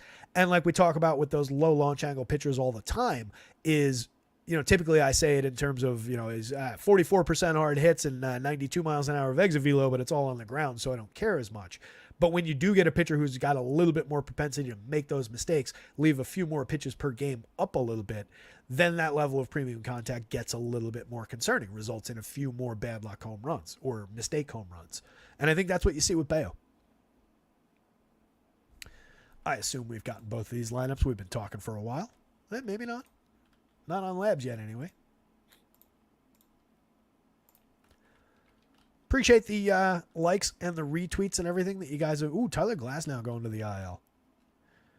The likes and the retweets that you guys give me when you give them certainly helps. Follow the @rotoscouts Twitter handle. The @digitalbeat21 is just me, my personal handle. The content comes out on the @rotoscouts one. But what I just recently learned is if you don't include the link in your tweet, it gets seen by a lot more people. Apparently, putting a link in a tweet, who knew, limits the number of people that you see. And so I've gone up by like a factor of 10 in just the number of views of the tweets, which is good. So hopefully you guys see those a little bit more now. Hit the heart, hit the retweet if you get a chance. It does help spread the word a little bit, get more people in here. The show is a fun game. For the first time, I actually got into the Diamond Dynasty of it a little bit with the card flipping and the building a team and everything. I think it's some lingering Top Shot pack ripping from 4 years ago. Just like, ooh, this is fun. But I've been playing that a little bit. But Travis Duarte, what's going on, bud? Yeah, add me. Go ahead.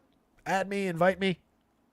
If I don't see it, it just means I'm old and I missed the invite popping up and everything and don't think to go check those things.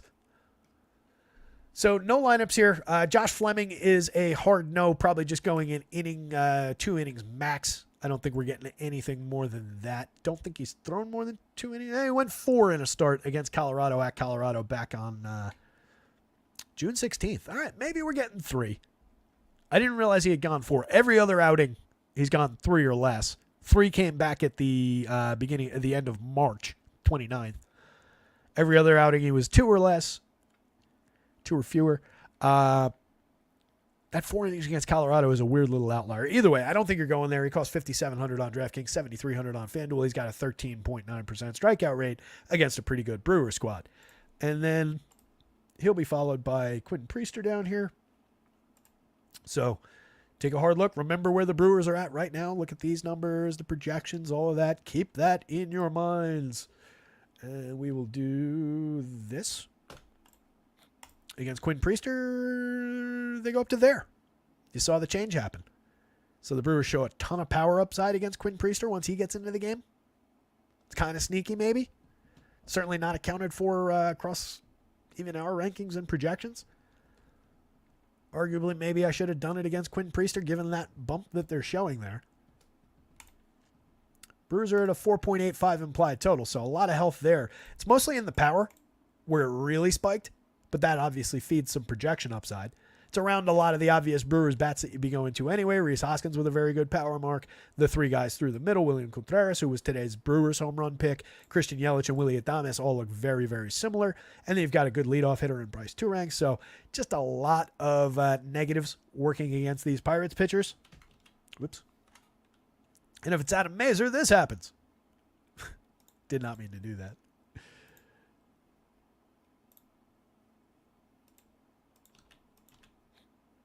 So we'll go back to Fleming for now.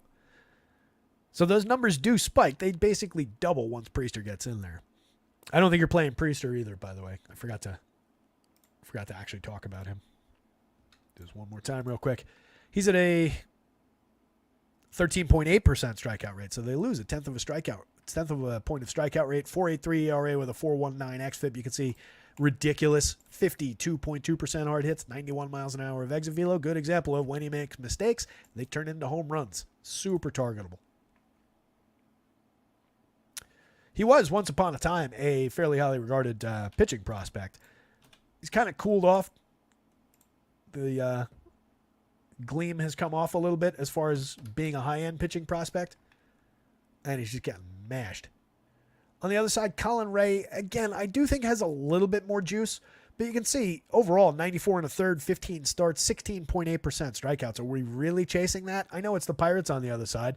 But you can see 3 of these guys are chasing the magic number for home run upside. You got a guy like Jack Sawinski, even in a bad year down here at a decent number. Palacios, Nick Gonzalez, an underappreciated and underperforming Rowdy Tellez. There's a lot of threat to Colin Ray here. And he gives up a fair amount of home runs. Not a ground ball pitcher, a lot of barrels, pretty significant hard hit rate, 90 plus miles an hour of exit velo. He's a guy we've just targeted for home runs for a while now. Last time out, it didn't really go our way. He went 7 innings at Colorado, struck out 4 no earned runs, 6 hits allowed. Start before that, and for 4 starts in a row, he gave up at least 1 home run. Just one of those games was a blow-up, though. He faced San Diego in California, gave up 5 earned, 2 home runs, struck out 0, and walked 2. An 8 strikeout game against the Cubs in 2 starts back, 5 1/3, 2 runs allowed, a homer, 8 strikeouts, 2 walks. That's his ceiling. That's his upside game. It's actually his strikeout high for the season. He is capable of doing that from time to time. And among all the teams in baseball, the Pirates are certainly on the list of teams that he could succeed against. That strikeout rate is actually 23.8%. Palacios' 0 comes over just 15 plate appearances. Last year is at 21.2. You can see it's right in line with that. For 74, he could have a day. He is on the board as essentially the living embodiment of the cut line here at 74 on DraftKings. Very playable for SP2 shares, and honestly, being a little bit cheaper than some guys, none of whom are sure things above him, he's playable in a good matchup. 8,000 on FanDuel. I questioned it a little bit more. I don't know that we need to go there on the FanDuel slate. You can, but it's not exactly an extreme value. Pirates bats against are kind of interesting. I'm a little bit more drawn to that than I am for Colin Ray shares. I don't know that you need to go there, but they're probably, outside of the ballpark and the conditions, equally compelling to the A's as a low-end, cheapo, easy-to-get-to kind of a stack. That said, prices are up a little bit on Brian Reynolds, O'Neill Cruz. They've kind of normalized on both those players. Reynolds on a little bit of a tear, 402 plate appearances, 16 home runs, a 201 ISO, a 130 WRC+. 46.6% hard hits with a 10.8% barrel. For the numbers, he's more than fairly priced. He's dead on where he should be. It's just that did tick back up, so they're not as super cheap as they've been, but you've got a lot of guys at lower cost to help average that down. Andrew McCutchen, 4,400, 3,100 is one of those guys, helps bring the price down a little bit, more so on DraftKings. Priced around where he should be, I think. 225, 328, 386, creating runs 5% better than average. Does have 12 home runs, still a 12.6% barrel rate, capable of mashing, striking out a little bit more, but still drawing walks. That said, the walks are down as well. Not the same player anymore. We're at the end of the line with Andrew McCutchen, but with the ability to put a power stroke on the ball, there's some upside there. Especially if you're going to Pirates. You're not going to go to the Pirates and build 50 Pirate stacks and not put Andrew McCutchen in any of them. O'Neill Cruz having a strong season with 14 home runs and a 197 ISO, creating runs 6% better than average. Definitely has a lot of things to work on, like cutting strikeouts a little bit or at least drawing some walks to offset it. Improving the average, improving the on-base would help tremendously, but he's got 7 steals to go with the 14 stolen bases and just ridiculous contact numbers. 18.7% barrels, 54.5% hard hits. If he ever finds any kind of consistency, he's going to make an immediate and noteworthy leap to being among the best shortstops in the game. He's already very good. There's definitely room to improve and the ability to do so. 3,300 for Rowdy Tellez, 2,800. I know he's not having a great season, but he's up to 7 home runs. Just a 134 ISO is certainly concerning. No, certainly. 235 plate appearances of 244, 298, 378. Definitely could put a 0 into your life, but there's power upside for sure. 5.82 in the home run model. We're not getting carried away with it, but he's definitely cheap for the name for a guy who has hit a decent number of home runs over time. Nick Gonzalez for 44.29 at second base, 5 homers, 3 steals, and 207. Creating runs 2% better than average. He's a average-ish kind of a middle infielder. He's barreled a few balls this season at 11%, just under 40% hard hits. Mix and match option with multi-position on FanDuel. Palacios at 29.26 across sites. Last year, hit 10 home runs, stole 5 bases in 264. Another guy who's just kind of an average player, just another outfielder type, but he is very cheap. Ke'Bryan Hayes, really disappointing year from him. 233, 292, 302. Plays a hell of a third base, but I was really hoping the bat would continue to come around given the hard hits that he's put up over the last couple of seasons. The fact that he's fairly low strikeout, low walk, just hasn't really gotten there, but does have ability at the plate. I really do believe there's a hitter here. It's just whether he actually finds it with any kind of consistency, but isn't any given slate upside number for 3,400, 2,600 at third? It's not a terrible idea if you're stacking up Pirates. Suwinski falls into that same bucket where it's just, I know there's a good hitter here. I saw it last year, basically for the entire season.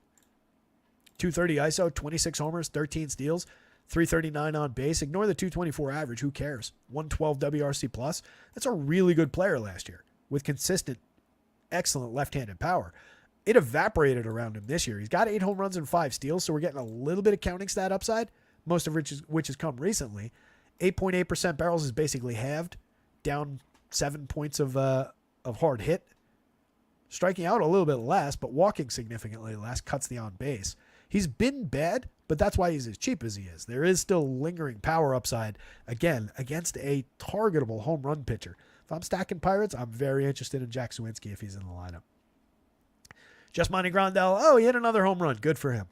3 home runs on the season. Sub Mendoza, 213 on base, a 40 WRC plus. Difficult to play. Taking the Brewers shares, definitely the better option, especially with the power spike that we see against the expected bulk reliever Quentin Priester. That said, it might be 3-4 innings of Fleming rather than 1 or 2. Not that he's really a come in and take the upside out of the equation for the Brewers kind of a pitcher. 67 rating by Stuff Plus. Again, very low strikeout, fairly high walk, pretty gettable pitcher. Bryce Turang off the top, 49-32. The lefty hurts him a little bit, but 29 stolen bases. Terrific table setter with a 350 on base, a 116 WRC plus. Just needs to keep rolling and is fairly priced at second base. William Contreras with a 6.89 against Fleming and spiked to 11 plus. Same with these two guys in the home run model. 10 home runs for Contreras, 11 home runs, and a killer slash line, 329, 407, 533 with a 203 ISO, 164 WRC plus for Christian Yelich. And then Adames with 13 homers and 11 stolen bases, a 106 WRC plus. Having a strong year at shortstop. And honestly, if we're not going to pay a tax for him, just $4,500 on DraftKings, that keeps him competitive with some of the ridiculously high-priced shortstops. He's a little bit cheaper than O'Neal Cruz, who himself is a little bit cheap when compared to C.J. Abrams, Ellie De La Cruz, with similar upside. You can't take that upside away from O'Neal Cruz. You can take it away a little bit more from Willie Adames, but he's nowhere near as high priced as those guys. Garrett Mitchell for 33-24. 22 mediocre plate appearances so far this year. Last year made 73 plate appearances, had 3 homers and a steal. Year before, 68 plate appearances were pretty effective, 2 homers and 8 stolen bases. Hasn't really gotten a lot of run in the show. He's a mix and match part in the outfield. A lot along the lines of like a Sal Frelick. Sal costs 35-26. He's hitting 262, 338, 328, creating runs 95% worse than average at a 95 WRC plus. I mentioned Hoskins at 8.39 leads the team in the home run model, and then when we switch to Quinn Priester, he spikes up to almost double that. 12.9% barrels, very cheap at first base on both sides, just $4,100 on DraftKings, just $29 on FanDuel. 13 home runs, a 192 ISO. All we really care about is the power upside, and it's pretty much there. So going up against a pretty gettable combination of pitchers, Hoskins is very interesting. Jackson Chourio, 9 homers, 10 steals, a 141 ISO, 92 WRC plus. No consistency at all, but you hit him on the right day, and there's monumental upside. The kid is very, very talented. Hits the ball pretty hard. 42.7% hard hits. Andrew Monasterio is a mix and match piece at the absolute best.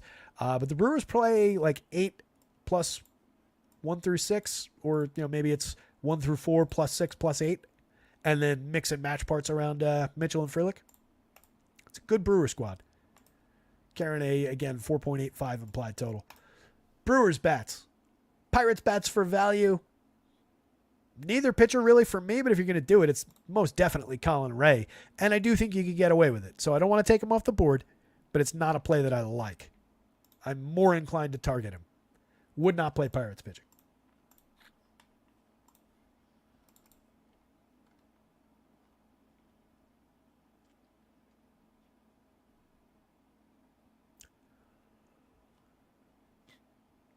Yeah, Trey, I think that's probably a good idea. That I haven't seen an update on it yet, but that Twins White Sox game looked pretty ugly last I saw.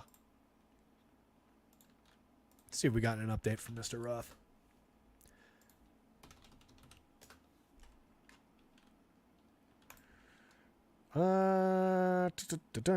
Nope, he just still has that one as red, orange, and I think they PPD this one.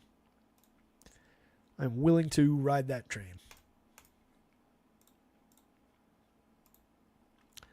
Astros, Marlins. Do we have lineups? We do. We got them both. Beautiful. Jazz Chisholm showing a little bit of power against Ronel Blanco, who, again, Blanco's been really good, but I don't fully trust it. And I do think there have been some signs in the comeback that he's been a little bit of a decline, and that one of these days there's going to be that big monster game against where he just goes completely bust. It almost happened against the Mets 2 starts back. He ended up giving up 6 runs, but only 3 of them were charged. 5 strikeouts, 3 walks, 3 home runs allowed over 5 2/3. Almost got him. Took the loss, didn't get the quality start. Came out before completing 6. But he almost got away with another quality start in that one, too. If he'd gotten another hitter out, he would have gotten the quality start despite 6 runs being scored and 3 home runs being hit against him. Most recent outing, another 5 2/3. Allowed 2 earned runs, 4 strikeouts, 2 walks. That was against the Blue Jays at Toronto. Fell short of the quality start again. Didn't get the win, but it was an okay outing. Not a great strikeout total. The runs cut into that a little bit. Against the Orioles, he gave up 1 run, struck out just 4, walked 3. That was over 7 innings. So again, quality start, got the win there, but not an overly strong performance. Gave up a home run. That was the only run, the solo shot. He shut out the Tigers over 7 on the 16th. That was the 16th to the 22nd. Was that the game where he got suspended? I forget when that suspension came. I think it's further back than that at this point. Yeah, that was the 3-inning start back there. 2 4-run games, 5 2/3 and 4 2/3. So he's got 1, 2, 3 quality starts in his last like 8 outings. It's just been more gettable. A couple of 8 strikeout games in that, though. For the season, 23.1% strikeouts, but a 10.2% walk. 12.8% swinging strike rate is pretty good, but a 28.6% CSW doesn't really align with that. It certainly helps explain the walks a little bit. A 1.01 whip. The last time we checked, that's because he had a sub 200 batting average on balls in play against. And it is still at just 188. He's been really good at limiting premium contact and limiting exit velo against, but he makes mistakes, and he's a fly ball trajectory pitcher anyway. So when he allows premium contact, when a barrel finds him, 3.41% home runs, he's pretty gettable there. 2.53 ERA is sparkling, but a 4.23 xFIP. This is a respectable enough. This is kind of who I thought Ronel Blanco was or is, mid-4s, low-4s type of ERA pitcher. He's been exceptional in spots this season, but it's not like it's a 30% strikeout rate for 10,000, 10-3. He's supported, and he's got a strong projection kind of on the back of some innings and a little bit of, just feeder from the opponent on the other side. It's a very, very soft matchup against this Marlins team. So I do think it's realistic to play him. One of these days we're going to get completely burnt doing that. But the Marlins at the lowest run total on the board. He projects out strong. It's just difficult for me to make that choice when I've got options that I like better. So, strong opportunity for success from a pitcher that I don't fully believe in, who is probably overpriced for his talent, but not overpriced for his results or for the matchup. It's probably the cleanest way I can say that. Trevor Rogers on the other side, a 4.91 ERA with a 4.47 xFIP, striking out just 18.2, walking 10.1, just a 9.4% swinging with a really ugly CSW, a lot of premium contact. 9.5 degree average launch isn't tragic, but I start to get concerned about 45.1% hard hits, almost 91 miles an hour of exit velo, and an 8.8% barrel once we get up to that level. It's amounted to just 2.6% home runs against, which probably is a little bit lucky. Went just 3 in his last start against Boston. 2 earned runs, struck out 6, walked 3. Start before that was 6 innings, 3 earned runs, 6 hits, 4 strikeouts, but 4 walks. That was against Philly at Philly. It's a mixed result. 6 1/3, 2-run ball. It is a quality start, but it's a mixed result DFS-wise. 2 earned runs over 6 1/3 against Seattle. Struck out 5, walked 1. Probably could have been better than that. Against Washington, went 7, allowed 2 earned runs on 6 hits, struck out just 3, allowed a homer. There's only one really bad start in his entire ledger this season. That came against Oakland back in early May. He gave up 8 earned runs, struck out 1, walked 3. But overall, he's pretty limited, and he's going up against a very good, very low-end, or low strikeout Astros lineup. There's a lot of talent here. They've normalized their run creation by and large. I know they're, mixed in terms of the wins and the results. They haven't gotten a ton from their bullpen. Their starting pitching outside of Blanco has been ugly this year. There's a lot of good bats in that lineup. A lot of threat to Trevor Rogers. I guess at 5,000, if you wanted to throw the dart, if you believe in chasing the free-ish square, he's not even 4,000, but at 5,000, that is still a hitter price. 7,000 on FanDuel, I wouldn't do it, and I really don't think you're getting much upside out of him on DraftKings. I am interested in Astros bats against. I think just with balls in play and their ability to limit strikeouts against a low strikeout pitcher who walks so many hitters, gives them so many opportunities with premium contact available. Just looks like a good spot for Astros bats, and Vegas has them at a 4.94, so one of the higher implied totals on the board.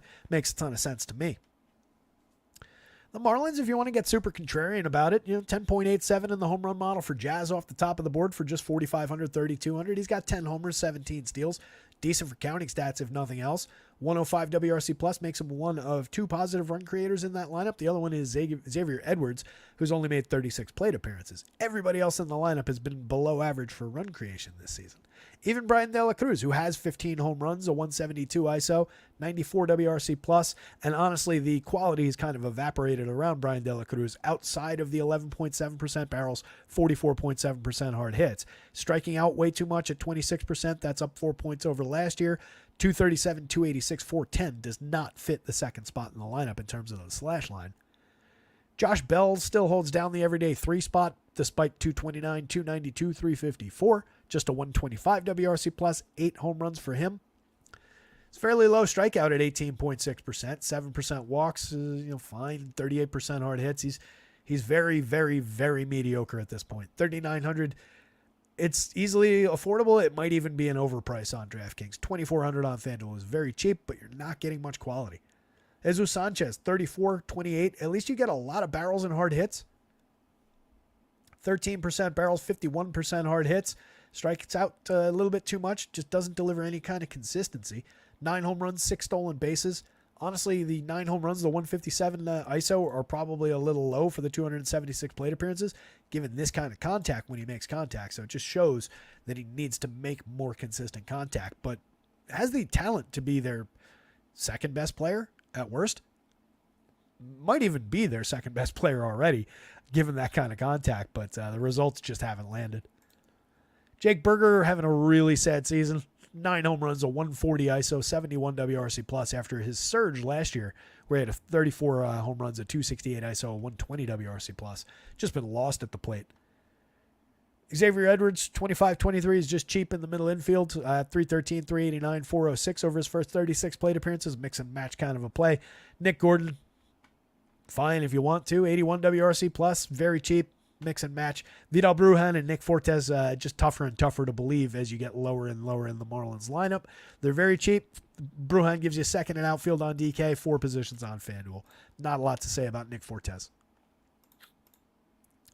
If you go into the Astros, at least the top 5 here is super appealing. 15.4% strikeout rate current season for that top 5 in the Astros lineup. See what I'm saying about Trevor Rogers not being a very good idea?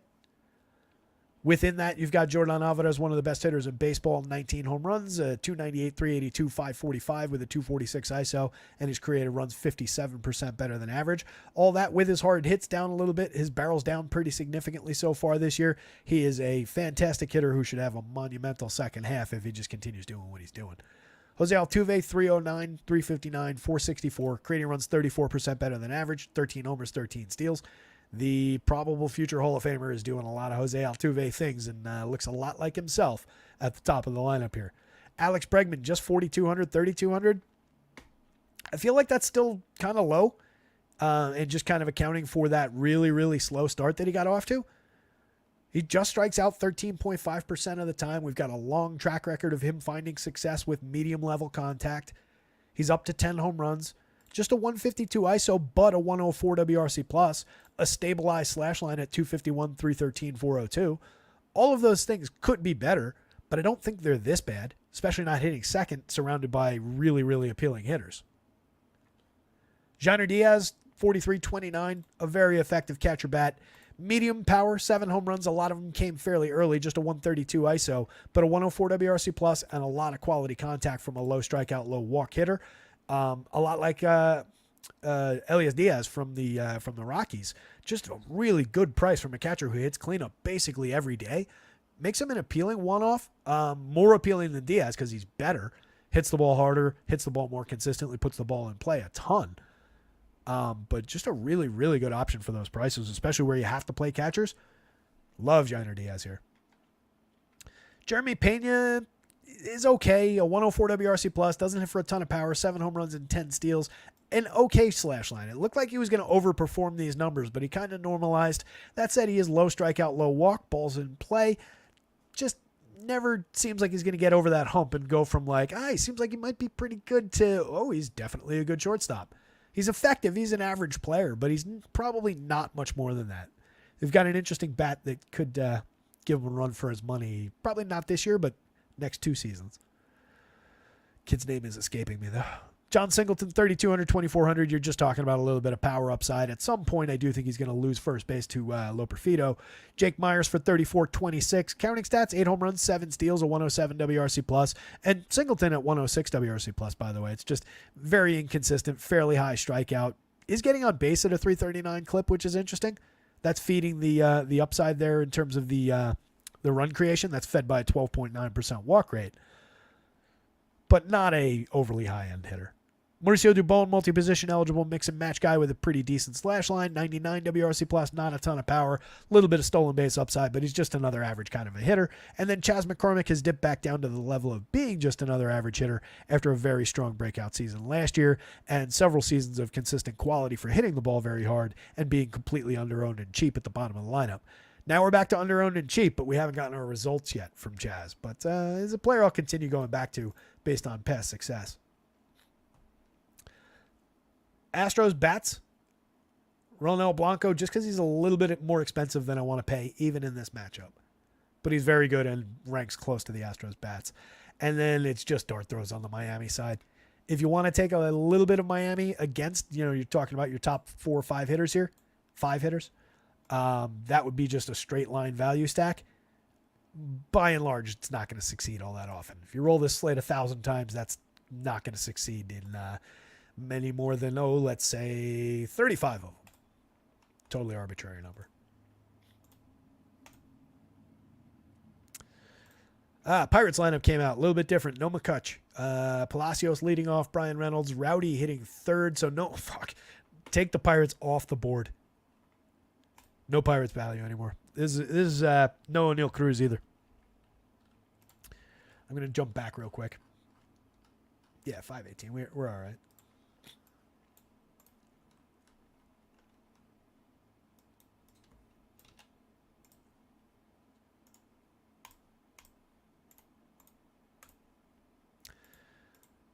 Going back in time.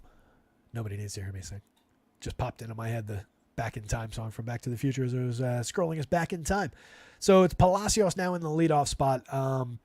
Is it effective enough stick to have there and rely on him to get on base? He's actually showing a little bit of power upside at 8.08 in the home run model. Did have 10 last year in 264 opportunities, just an 83 WRC plus. Playable from here, but he's not Andrew McCutchen. Brian Reynolds is what he is. Rowdy Tellez moves into the 3 spot because there's no O'Neal Cruz. That's not totally ideal.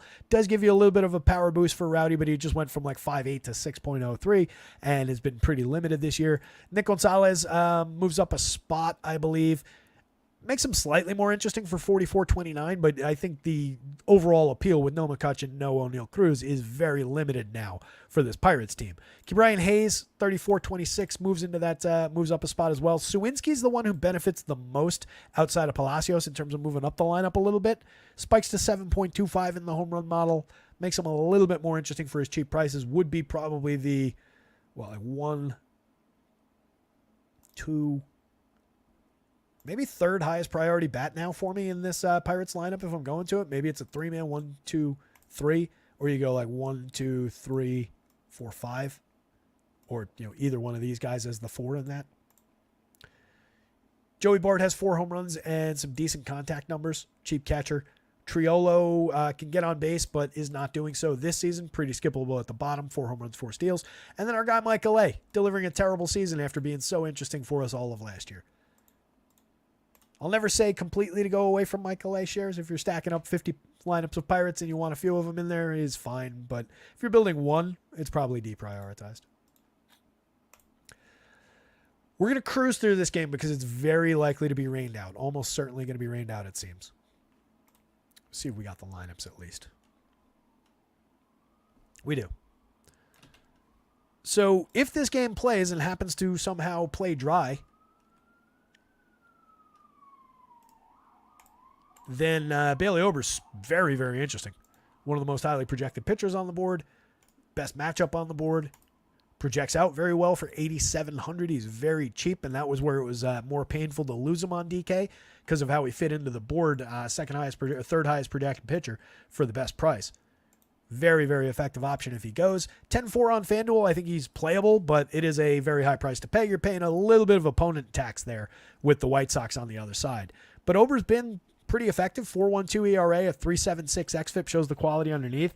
A very strong 13.5% swinging strike rate, 29.6% CSW, amounting to a 26.5% strikeout rate. It's been a little bit gettable for power, but no real threats outside of Lubob in that White Sox lineup. Lubob, Eloy Jimenez, Tommy Pham, Paul DeJong. Those are your priority White Sox bats. Those are the power threats. And you can see, an 8 for DeJong, 9.06 for Eloy Jimenez, 12.42, the only guy above the magic number for Lubob. But Ober is more than talented enough to get through if he gets a clean lane of sunlight. Lack of precipitation. Eric Fede, over 106 and a third in 18 starts, has a 3.13 ERA with a 3.78 xFIP, 21.5% strikeouts, just rated at a 92.87 by Stuff Plus, just inducing an 8.4% swinging strike rate, 24.5% CSW. I just think it's fairly fraudulent. I don't really believe in any of this. I have no desire to pay $9,200 for Eric Fede against this Twins team. They're relatively low strikeout. They're excellent run creators. Fair amount of power. Very interesting bats against Fede. Really not inclined to look there. 85 on DraftKings kind of amounts to the same thing. And this game's probably not going to play. If it does go, Twins bats are interesting against Fede. You can see a fair amount of power through the mid-range with Trevor Larnach at 9.7. Carlos Correa in his tremendous season, 8.94 in the home run model. Some guys slightly below that, but everybody, slightly above average, above 5. Willie Castro from the leadoff spot fills 4 positions on FanDuel for 29. He's got 7 home runs, 10 steals, a 128 WRC+. Excellent table setter up top. Larnach is just cheap, 4,100 for a guy with a 10.3% barrel, 43.2% hard hits, 9 home runs, a 183 ISO, and 206 plate appearances. Too cheap on DK by far, too cheap on FanDuel by a little bit. Very, very appealing player. Carlos Correa for 54.36. 303, 373, 513, and 210 ISO, 12 home runs, a 149 WRC+, mashing the ball when he makes contact. Looks a whole hell of a lot like Carlos Correa of old. Could be a couple $100 more expensive, honestly, on DK. 36 on FanDuel. Both of them have it about the same, and neither one is incorrect, but you could have gone a little bit higher. Kepler, 43, 27, 6 home runs. A lot of quality in his past, not having the greatest season, but 8% barrels, 40.1% hard hits, relatively low strikeout, low walk. Cheap, well-struck balls in play against Eric Fede. I could find my way to some Kepler shares. Jose Miranda for 47.34, 9 home runs on the season, a 202 ISO. Definitely an interesting hitter, was on an absolute tear with those 12 hits in a row that came last week. I don't know what's going on with this. I shouldn't be trying to do multiple things at once. It obviously doesn't go well. That one.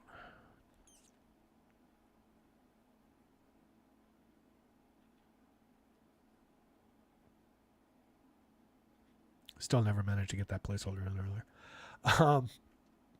So Miranda just surging, a very solid line drive hitter over time. 4,700, 3,400, effectively priced, slashing 332, 373, 534 with a 202 ISO and 9 home runs. A little bit of unexpected home run output from him so far this season. Even if that goes away and you're just dealing with the guy who's just a very good hitter with a good on base percentage, totally happy with getting that.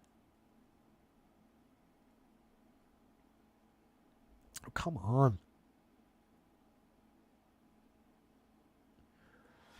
Carlos Santana, the power came back a little bit. Is up to 12 home runs, a 179 ISO, 114 WRC plus. If nothing else, he's been a solid run creator. He's also a low strikeout, fairly high walk option.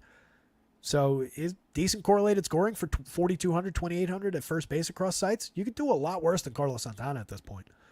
Matt Wallner, tons of power upside from the left side. He hasn't been great over 39 plate appearances, but does have a 267 ISO with 2 home runs in the teeny tiny sample. A 30.8% barrel rate that is not going to stay up at that level for too long, but can absolutely mash for just 3,100, 2,400 from the left side against a weak righty. Manny Margot mostly here for defense. Christian Vasquez, I'm not really sure what he's here for. On the White Sox side, if you're going there, it's Tommy Pham, it's Lou Bob. Lou Bob's your top priority guy, 51-38 across sites, 10 home runs, 7 steals in just 159 plate appearances. Absolute superstar. Hopefully he finds his way out of Chicago sooner than later. Tommy Pham up at the top, 4 homers, 5 steals, a playable part, scratched yesterday, back in the lineup today. Andrew Benintendi has been really weak this season. There's really no reason to play him outside of he is in the lineup hitting second at a cheap price, but he's done nothing to earn his salary this year. Andrew Vaughn for 38.29 has 11 home runs, a 155 ISO. A little bit of a surge in output, 9.8% barrels and 44.1% hard hits so far this year. It's been kind of interesting, a little bit more interesting than he's been in seasons past anyway, or delivering on what they expect of him to some degree, but still has a long way to go to actually provide any kind of consistent quality and any kind of real strong DFS appeal. Eloy Jimenez, when he's on the field, still star caliber output. 5 home runs, 3 steals, and 199 is not great. Star caliber output was the wrong way to put that. Star caliber talent level. 10.2% barrels, 49% hard hits. I can cling to a little bit there. Very good player for 4,000, 2,800 relative to the salary cap. Good enough matchup if this game plays. Lenyn Sosa hits the ball pretty hard.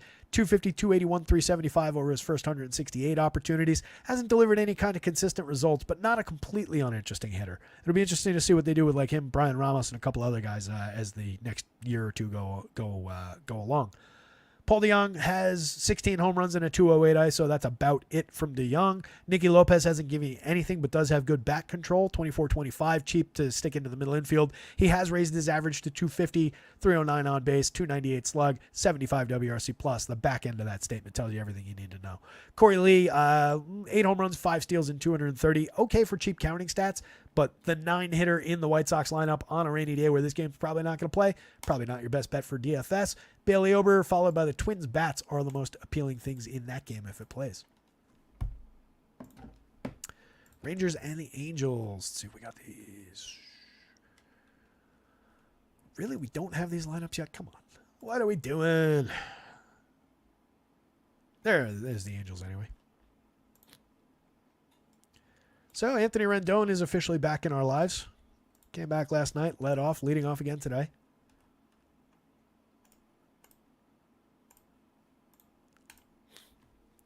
Formerly a very good hitter who I liked quite a bit. He is the dead min price on the FanDuel slate at third base, 3,900 on DraftKings. FanDuel's closer. Over 87 plate appearances, no home runs, 3 steals, 266, 322, 304, 0.038 ISO, 20 points below average for run creation. It's been pretty bad. It's been a minute since Anthony Rendon was good or cared about being good. Nolan Shanuel, 35-27, 8 home runs for him, a 108 ISO. Doesn't get on base consistently enough or hit for enough average for a guy who doesn't really make any kind of premium contact. He's kind of just low strikeout, decent walk rate, but it's not really feeding any run creation or any kind of DFS output. Taylor Ward, Logan O'Hoppe, their 2 best power bats, 14 and 12 home runs apiece, a 181 and a 190 ISO, 108 WRC plus and a 122. They're only positive run creators in this confirmed lineup. Brendan Drury for 3,100, 2,500. Did hit a whole bunch of home runs the last 2 seasons. 28 2 years ago, 26 last year. Decent slash lines, 230 and a 235 ISO. Positive run creator by a wide margin both of those years. Completely lost it so far this year. He's missed a lot of time, sure. Maybe he gets it back second half, but he has been lost at the plate this season. Mickey Moniak is just bad. He's hitting 6th. You can have him if you want him. Sub Mendoza, 245 on base, a 54 WRC plus, 4 homers, 5 steals, and 233. No, thank you. No real premium contact. High strikeout, low walk. Zach Neto for 39.28. Feels like a little bit of a bargain still. I don't think the sites have necessarily caught up with him. He just typically hits way low in the lineup, so he's not as appealing as if he was hitting, say, leadoff. Not that he's really a fit for leadoff, but like just give him extra plate appearances. 11 home runs, 14 steals, a weak slash line at 240, 289, 413. That's why he's not a great fit for leadoff, but a 173 ISO and 96 WRC plus is one of their best players demonstrably. Should be hitting higher in the lineup than 7th, but that's a value price at shortstop, value price on FanDuel. Adele for 32.27 has 14 home runs and 10 steals with a 204 ISO and a whole bunch of zeros any day he didn't give you those counting stats. Luis Guillorme, mostly here for defense. All that is to say that these Angels are facing Max Scherzer, and it's probably a more, to steal the quote from Star Wars and the quote that I used as my new team name on the Dynasty team, fully armed and operational Max Scherzer. I don't know that we're ever getting back to a 30% strikeout rate kind of a Max Scherzer. In his 3 starts and 16 2/3 innings so far this year, just a 17.7% strikeout rate, a 2.70 ERA. That's obscuring the 4.58 xFIP. Again, this is very, very small sample for a pitcher who's been easily one of the top 2 or 3 pitchers of his entire generation. The strikeouts amount to 3 against the Padres in his most recent outing, 6 1/3, 3 earned runs on 6 hits. They gave up a homer, struck out 3, walked 1. Struck out 4 in each of the first 2 starts. The first one was against KC. He went 5 innings, struck out 4, just 1 hit allowed, no runs, no walks. 5 1/3, so he pitched into the 6th against Baltimore. Faced 22 hitters, 2 earned runs on 4 hits, struck out just 4, walked 2, gave up a homer. But outside of the strikeout dip, I feel like we're close to playable here. 9,300 across sites. Feel like you get him at a little bit of a discount in a matchup that is comparable to that one and that one and that one that won't play and better than those 2. I don't know that he's sneaky because I don't know what he's going to be owned at. I'll pull it up. I know for sure that he's very, very good, even with a diminishment based on health and injury and all the things that have hampered him. Oh, how about that? He's your most highly owned FanDuel pitcher. All right. I think that makes sense for the reasons that I just specified, that he, projects out similarly, is certainly as good or not or better than when he's going right, as good or better than every other pitcher on the board in a similarly high-end matchup to any other good matchup on the board. So I guess it makes sense there. Let's see where he is on DK. Oops.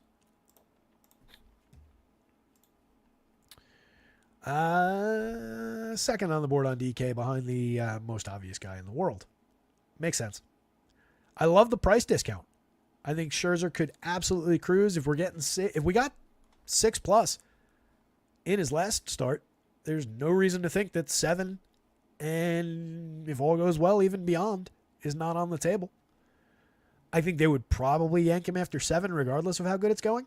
I don't know that you necessarily want him to go 8, throw a complete game. But I have no real concerns about the depth potential here. And I think it's a super high-end opportunity. Even with the ownership on. I was hoping to get him with reduced ownership. But even with ownership on, I just love the price. There are definitely other ways that you could take it. You've got plenty of options that project out higher to similar levels that don't necessarily have the strikeout concerns.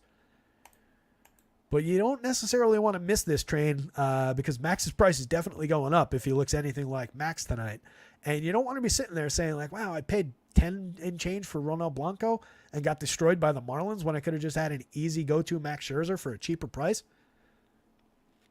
If Max finds any kind of strikeout upside tonight against the team with a 22.2% strikeout rate this year, same group of hitters had a 24.5 the year before, and let's be honest, this is not a strong collection of hitters.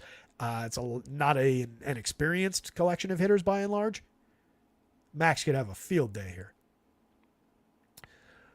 Roncy Contreras, we've got him pretty limited, and I might not have limited him quite enough, given the fact that he's only gone 3 innings max all season. 2 2/3 in his most recent outing. Struck out 1, walked 3, 2 earned runs, 3 hits. That was against the Athletics. 3 innings against the same A's team in a home and home. The start before that, 2 strikeouts, 2 walks, an earned run, 4 hits. He's been kind of effective over those innings. 4.04 ERA, but a 4.98 xFIP, a mediocre strikeout rate, a high walk rate. Effective was definitely the wrong word to use. Hasn't gotten destroyed, let's say.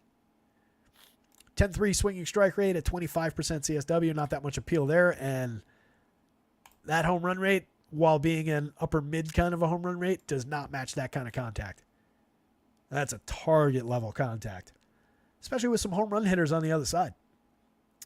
So kind of thinking we're looking at some Rangers bats in conjunction with our Max Scherzer. And I love the idea of using Rangers bats to support the win upside for Max, because I think they're going to win this game and going away.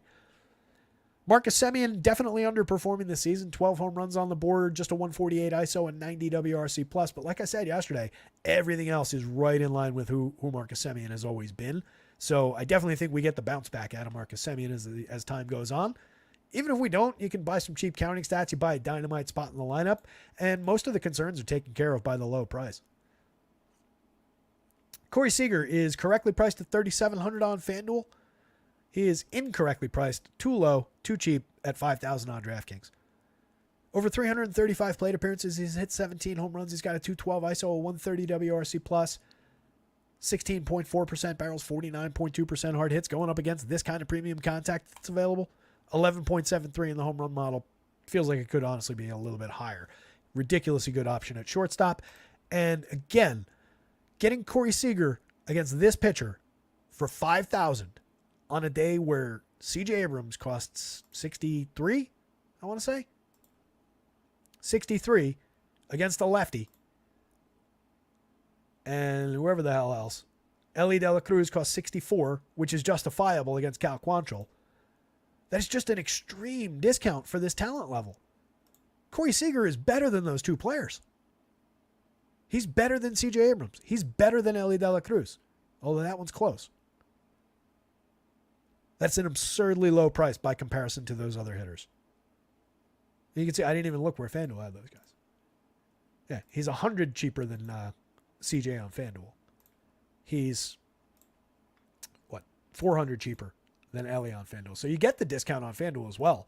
It's just nowhere near as extreme. I know that that's still not like a super cheap price, but it's a very cheap price for that player on DraftKings. Josh Smith, 4,000, 3,000 across sites, slashing 293, 84, 42. Has really held up to 318 plate appearances of scrutiny like I didn't think he was going to be able to. He's been low strikeout, been holding down a really good OPS at 822, creating runs 35% better than average. Low strikeout, draws walks. He's an excellent hitter, and he's been a good fit in the 3 spot for this team. He's very, very cheap. Wyatt Langford, 3,900, 3,000, up to 273, 338, 414, 109 WRC plus now, 5 home runs, 7 steals. Seems like it finally clicked over the last 100 and change plate appearances for Wyatt Langford. So feel like it's a get him while he's cheap kind of a spot, especially if he's hitting cleanup now. Adolis Garcia for just $4,500 is another absurdly low price. I know that he's only slashing 214, 279, 410. I get it. 196 ISO, even that is down. A 90 WRC plus. If we're just hunting for home run upside, 10.48 in the home run model, supported by 14% barrels, 47.6% hard hits, 16 home runs so far, 7 stolen bases. He just is cheap. Buy the dip, buy the upside, however you want to put it. Superstar caliber player. Nathaniel Lowe, 3,000, cheap. 281 plate appearances of quality with a 356 on base, creating runs 13% better than average. The batting average has spiked back up to 276 if you care about that. For this player, I care about that a little bit because it helps him, with the on base and everything, and it feeds a lot of what he does in his correlated scoring abilities. He's also got a little bit of underappreciated power. He's up to 6 home runs. He's got a little bit more power upside than that, but it's not his go-to attribute. 27 home runs 2 years ago on that 9.9% barrels, 44.8% hard hits. That decline last year has come down even further this year, but can spike a big upside game. Jonah Heim, Travis Jankowski, Leota Taveras, mix and match options from the bottom. Heim is appealing for a little bit of catcher power. He's got 8 home runs and 300 plate appearances, but limited quality otherwise. The other two are just mix and match parts in the outfield, and really neither one is all that appealing. They're really just stolen base options at this point, and neither one has been all that consistent getting on base this year. So it's kind of limiting there. Max Scherzer, even with the ownership on, just given the price discount relative to everybody else in a very gettable matchup, followed by Rangers bats closely on his heels. I really like the looks of the Rangers stack today. Really not that much from the Angels side. You could maybe throw a couple of contrarian Angels bats at max, but doesn't look all that appealing to me. I would focus on Ward Hop and then pick your poison. 3 games left. Chris Sale, top pitcher of the day, with a bullet. We have the Diamondbacks lineup. Don't know if we have the Braves yet.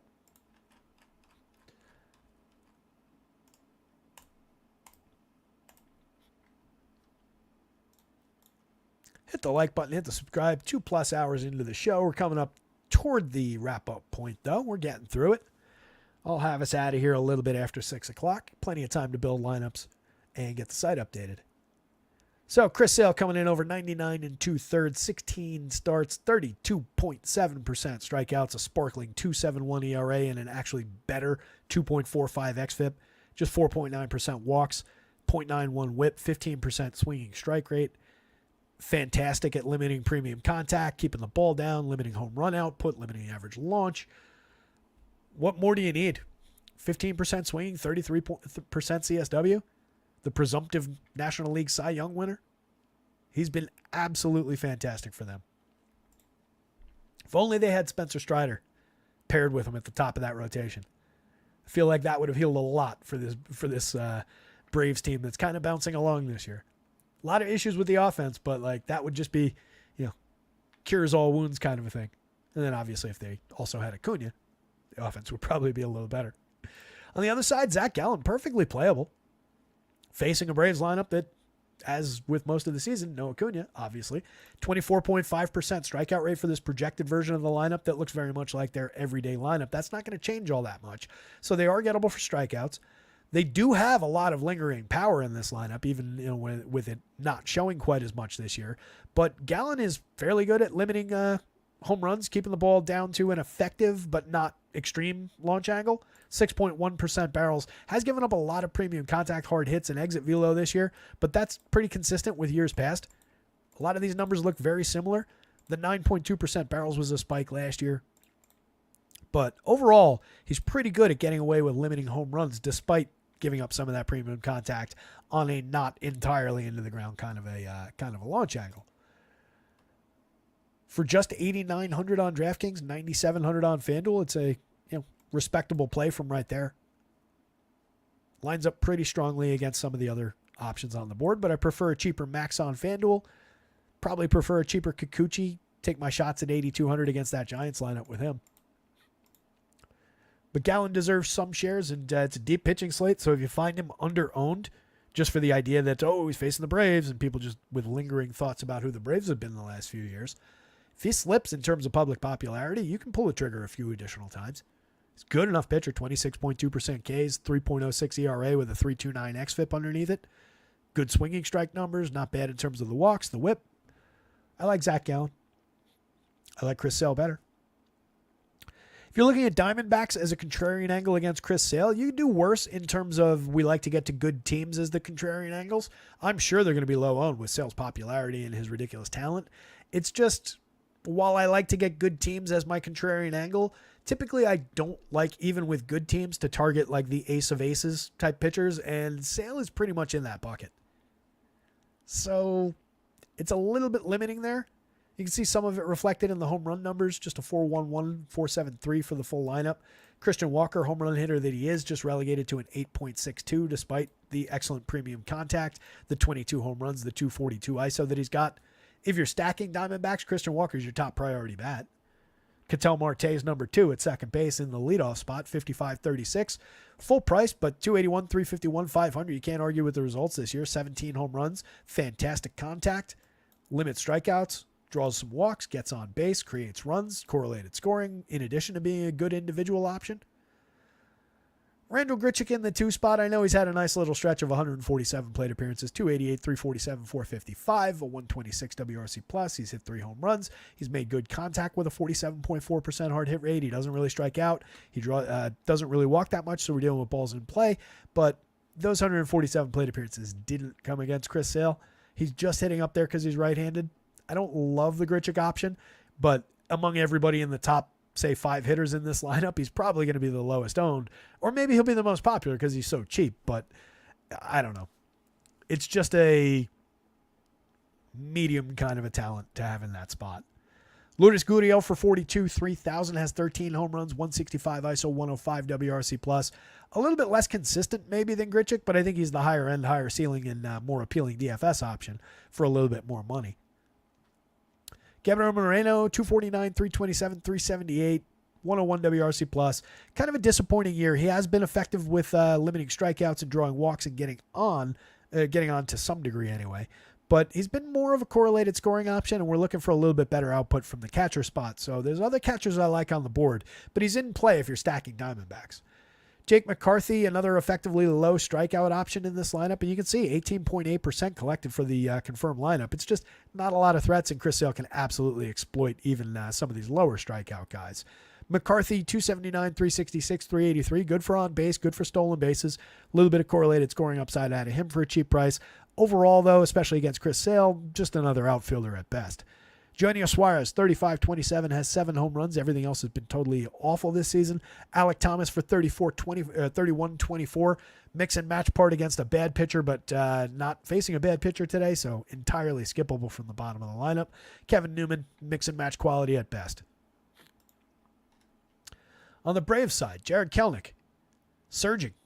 271, 315, 450 for the season, a 113 WRC+, plus, 10 home runs, 5 steals. Having a great year. Excellent premium contact numbers. Still very cheap. As a starting point for this Brave stack, that helps average the price down. Even if you wanted to straight line the top 5, helps you bring it down to at least just 5,000. It's a little slight discount on these two guys, big discount on Ozuna, and not a terrible pay up for Kelenic to be able to help with that. Albies having a up and down kind of season, 261, 315, 414, 4 points above average for run creation, but the power's been out most of the season. Just 8 home runs, 6 stolen bases. It's a mediocre year for Albies compared to who he is in years past, but as just a DFS second baseman on any given slate, he's always playable, and there is significant ceiling there. Austin Riley, 51-37, 12 home runs, a 197 ISO, 118 WRC+. plus. Had a really bad start, but has had a strong June plus. 15% barrels, 51.4% hard hits. Certainly not off the mark. Both those numbers are up over last year. Matt Olson, numbers are down in premium contact. 13 home runs, just a 185 ISO. Not getting the usual extreme output for power or upside or run creation even from Olson. But another player who just, the switch flips in any given slate. You've got a massive play on your hands. 5,000, 3,400. I think any struggles are cooked into those prices. Ozuna for 58-41, their best hitter this year, 23 homers, 267 ISO, 59 points above average for run creation. Absolutely, you're paying a premium for him. I kind of prefer getting cheap about it and just rostering the top 4 hitters and then pick somebody from lower and leave Ozuna to the Wolves. But you can't argue with the quality that is provided this year. It's just a very high price. If I want to cheapen this stack in any way while getting Olson, Riley, and Albies, he's probably the sacrifice I make. Weird as that might sound given the output this year. Duvall for 32-28 at least has 12.1% barrels, 7 home runs over 238, but everything else sucks. Eddie Rosario found his way back to the Braves after getting DFA'd by the Nats. Sub Mendoza, 227 on base, does have 7 home runs and 8 steals in 239 opportunities, but it's been pretty thin for Eddie. Clinging to life with a 44.4% hard hit at least. Murph, premium catcher bat late in the lineup. If it's him or Darno, either way, you can pick off a catcher home run. Orlando Arcia been pretty weak at the bottom of the lineup this year. 6 home runs in 321, just a 58 WRC+. plus. Been really bad. Chris Sale, Zach Gallen a little bit behind. Both lineups are playable, but probably not the best ideas with pretty limited totals in Vegas on both sides and, scuffling hitters on both sides. That said, again, picking off quality from these lineups is easy. Picking off name brands from these lineups is easy. It just might be one of those spots where it's like, yeah, that contrarian angle was easy, but look what it led to and did not succeed. By the way, Eddie Rosario is the dead min price on FanDuel. Makes him a little bit more interesting, only if you're already stacking Braves.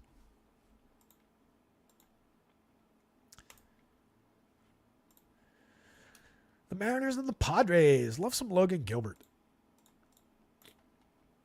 We've got the pods. We don't have the M's.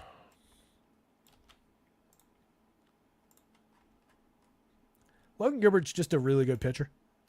24% strikeout rate, just 5.3% walks, a .92 whip over 117 and 2/3 in 18 starts. Pitches deep into ball games. 2.91 ERA with a 3.55 xFIP backing it up. 14.2% swinging strike rate. I think he's underrated in terms of his strike throwing or strike inducing ability. I think he could see a spike in his actual strikeout rate, given a little bit of tweaks. But this is what the Mariners, by and large, ask these pitchers to do. It's like the fifth by and large as well today. This is what they ask these pitchers to do. Be like medium around 1-4, 22 to 25% strikeout, and don't walk anybody. Focus on control, command. And that's what they get out of all these guys, and they've been spectacular for it. Been really good at limiting home runs, limiting premium contact. You can see Stuff Plus absolutely loves the arsenal. I think that's our highest Stuff Plus rating on the day. 9,700, 10-2. Discounted a little bit by comparison to some of the other top-end options on the board. Ranks out number 2 out of everybody. Happy to pay the price on FanDuel. You save a couple $100 compared to the 3 guys immediately below him. A little bit more expensive than Max, certainly more expensive than these guys, but more highly projected in a gettable enough spot. 97 on DK. It's the same thing. You get a little bit of a discount compared to at least Ronel Blanco and Chris Sale. So believable number 2, number 3 type option on this slate. Easy enough to go to. The Padres on the other side are low strikeout, so maybe it dings his ability somewhat. But for a pitcher who can find swinging strikes at that level, I don't know that we lose all that many for him. I think he could have a decent enough day. On the other side, Adam Mazur pulling just a 12.3% strikeout rate, 13.9% walks, a 7.52 ERA with a 6.13 xFIP underneath. Just 3.3% barrels if you're looking for a reason to play him, but a lot of exit velo, 18.6 degree average launch. Seems like a targetable home run opportunity for the Mariners. It's just the Mariners have really, really sucked this year. They're not even pulling overly good home run marks. 7.89 for Cal Raleigh to lead the team, 5.29 for Mitch Garver is the number 2 and the only other guy above even halfway to the magic number, even with the premium contact that Mazur's allowed. So not great. I don't know that leads us to Adam Mazur, given his just terrible strike throwing results. There's nothing appealing here. It's just a matchup play if you wanted to do it, and it would just be at 6,000 on DraftKings, and you've got better options. Let's be honest. He does not really work all that well. Go to Colin Ray for 1,400 more against Pittsburgh. Find a way. I don't love any of the other green guys down here. I think you're just working primarily on DraftKings in like the 7s and the 8s for that role. The discounts, the bargain bin guys are really, really weak today.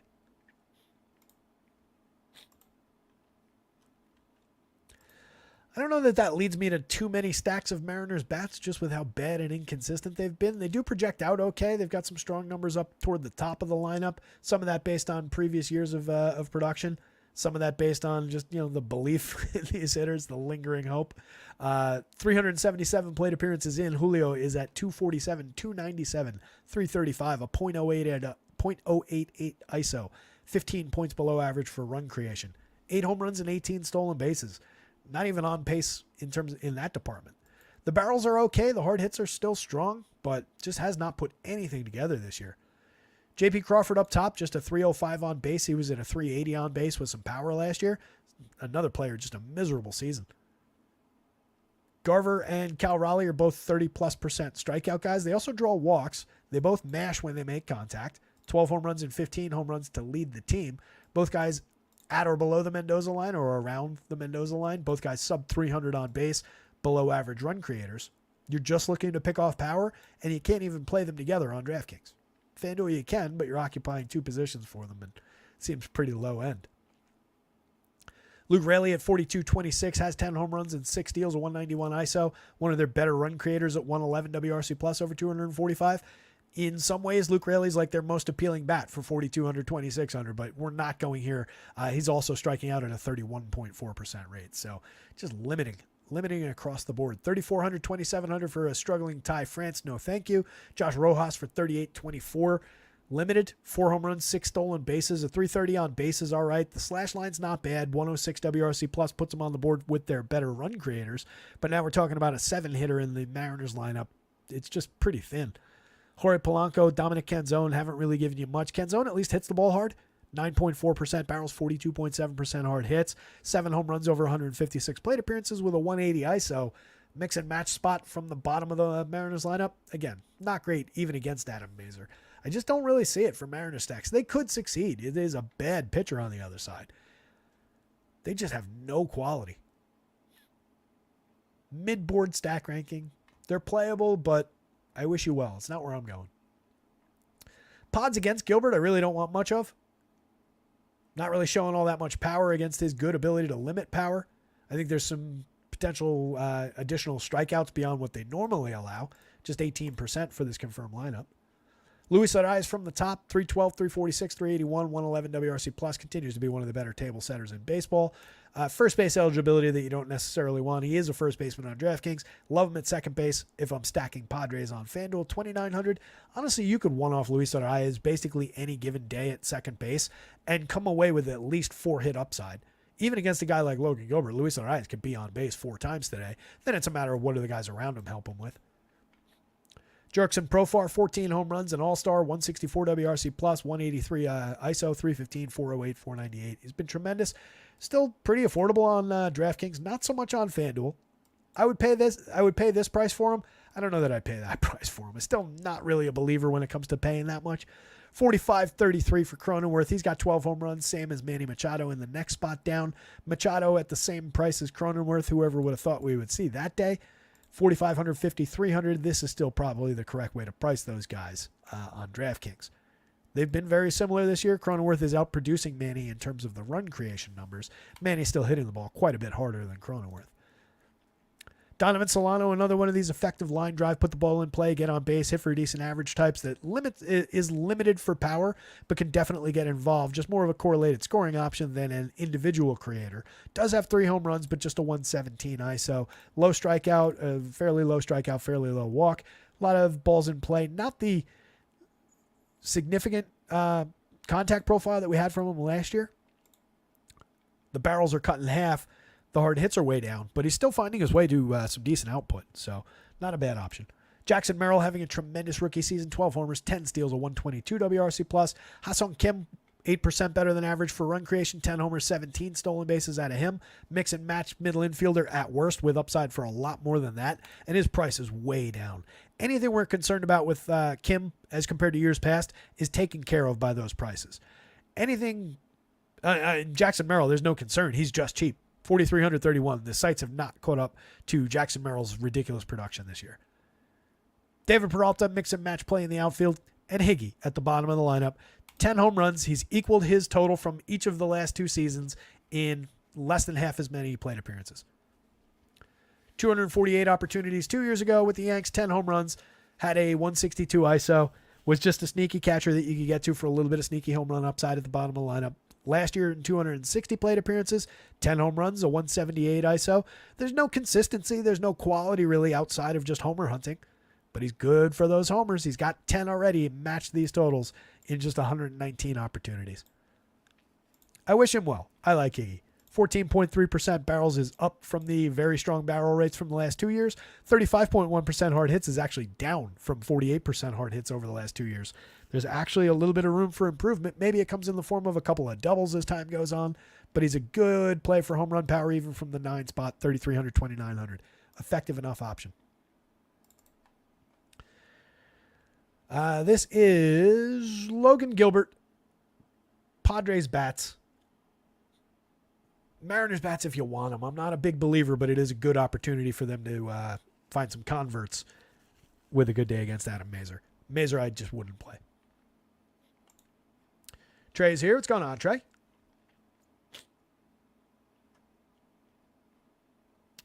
Travis asks, what are the thoughts on Irving? I don't love the Irving spot. I think a little bit too much of that Mets lineup. It's Irvin, by the way. Unless there's an Irving on the slate that I'm not realizing. I think you're talking about this guy, Jake Irvin. I just feel like he's too high priced compared to the rest of the board. And we've talked about this already, and we'll talk about it again in a minute. But for a mid-board projection, he's been effective this year, but he's not a high strikeout guy. That is a good Mets lineup he's going up against.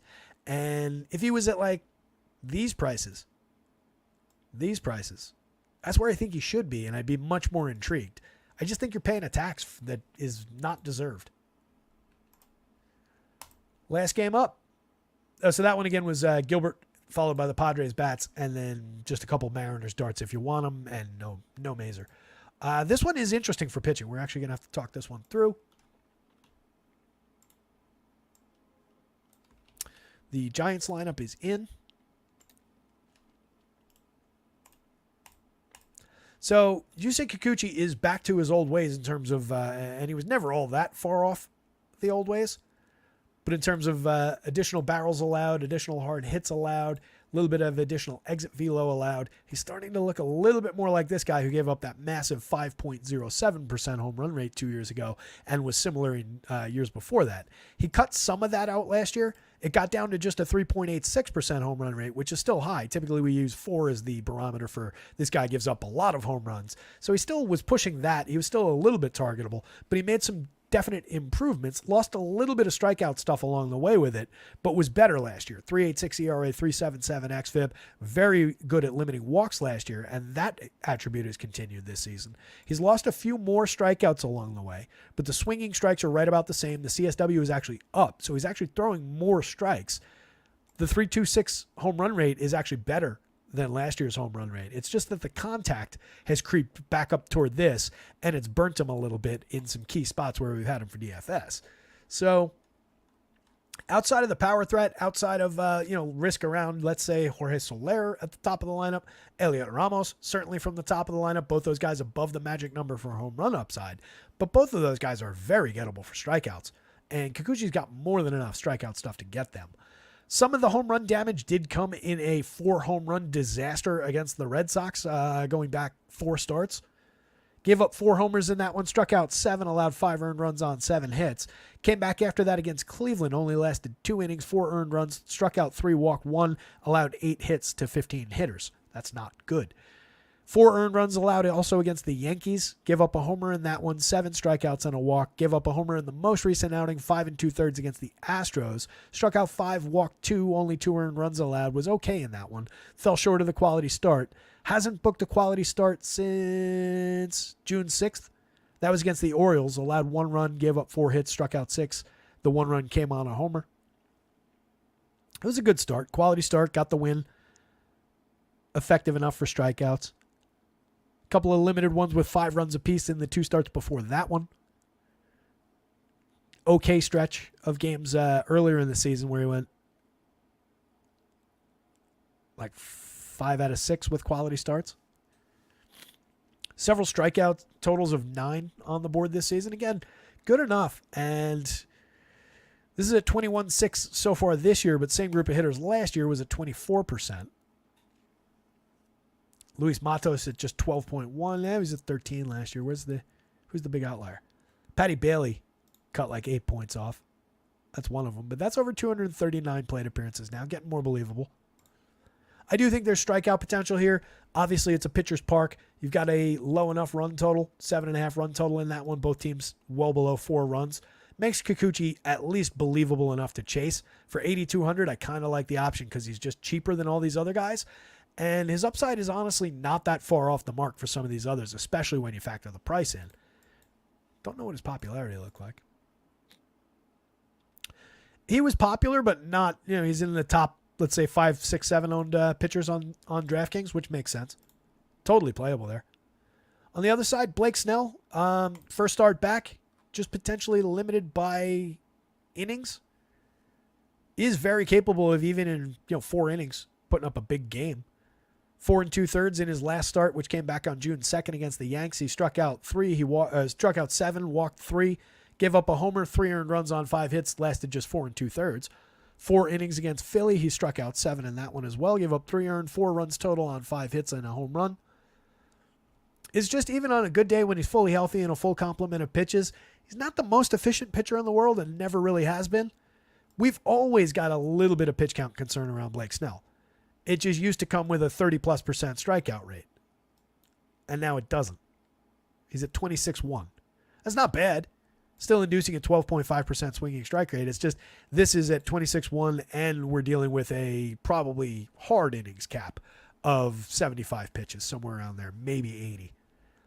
So in addition to like the inefficiency killing him, and it did back in these years, he was still very able to pitch through that, had great ERAs, weaker xFIPs, but fantastic strikeout stuff, so he could punch his way out of any trouble he got into through those walks, but it would rack up pitch count. You would fall short of quality starts, 5 1/3, 5 2/3, 4 2/3. Those are common Blake Snell starts, even with high strikeout totals.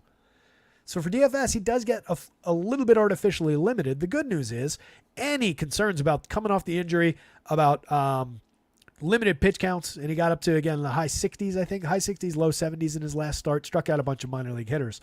That's all baked into 7,800, 7,600 across sites. So you can absolutely fire away with Blake Snell. It's just the Blue Jays on the other side are a low strikeout bunch, 18.5% strikeouts for this group this year. So, maybe it's a little bit additionally limiting if you take 1 or 2 strikeouts off the board from them in a 5-inning start. The negative factors do start to pile up a little bit. Between the two lineups, I would probably rather have Giants and target the power and home run issues that Yusei Kikuchi can sometimes have. Top 2 priorities are the top 2 hitters in the lineup. Jorge Soler for 43, 3,000. I get that he hasn't been nearly as good this year as he has been in years past. You can see it in the premium contact numbers. 15% barrels down to 9, 48% hard hits down to 37.4. Just 10 home runs and 325 opportunities, just a 171 ISO.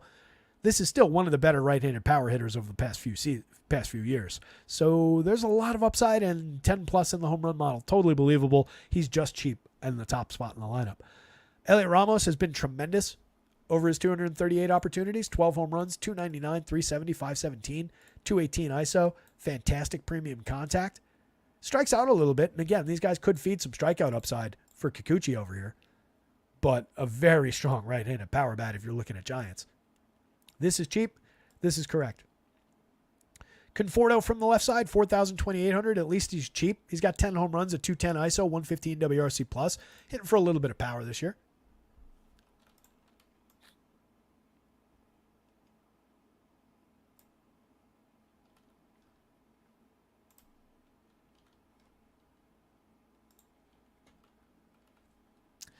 By the way, the important note, the San Francisco Giants lead the league against lefties with a 146 collective ISO for the active roster. They have 19 home runs, which sits just 19th in baseball. 186 ISO, though, is pretty strong. That sits 6th. They're slashing collectively over 641 plate appearances against lefties. The Giants are slashing 297, 377, 483. I tell you what, I could get on board with a little bit more enthusiasm as I talk about these Giants, maybe. I don't think that hampers the Kikuchi play, because again, I think anything with that and with his struggles is baked into the price. But maybe it takes down the enthusiasm level a little bit. Maybe it leads me toward looking towards some other places for pitching upside. They've been dangerous against lefties. As part of that, the reason I pulled that up was I was going to look up what Conforto was doing lefty-lefty. Conforto lefty-lefty this year, 296, 345, 500. That's over just 58 plate appearances, but still, it's pretty good. 3 home runs, a 142 WRC+. Matty Chapman for just 48-32 makes tremendous contact still. Has 12 home runs and 8 unexpected stolen bases, a 116 WRC+. Against lefties, he's at 326, 402, 584 with a 258 ISO, 4 of his home runs, and a 175 WRC+. Wilmer has made a lifetime out of succeeding against lefties. Does not appear to be on this list for reasons.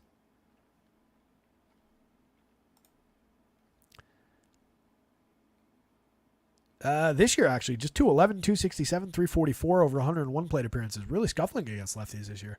It's unexpected.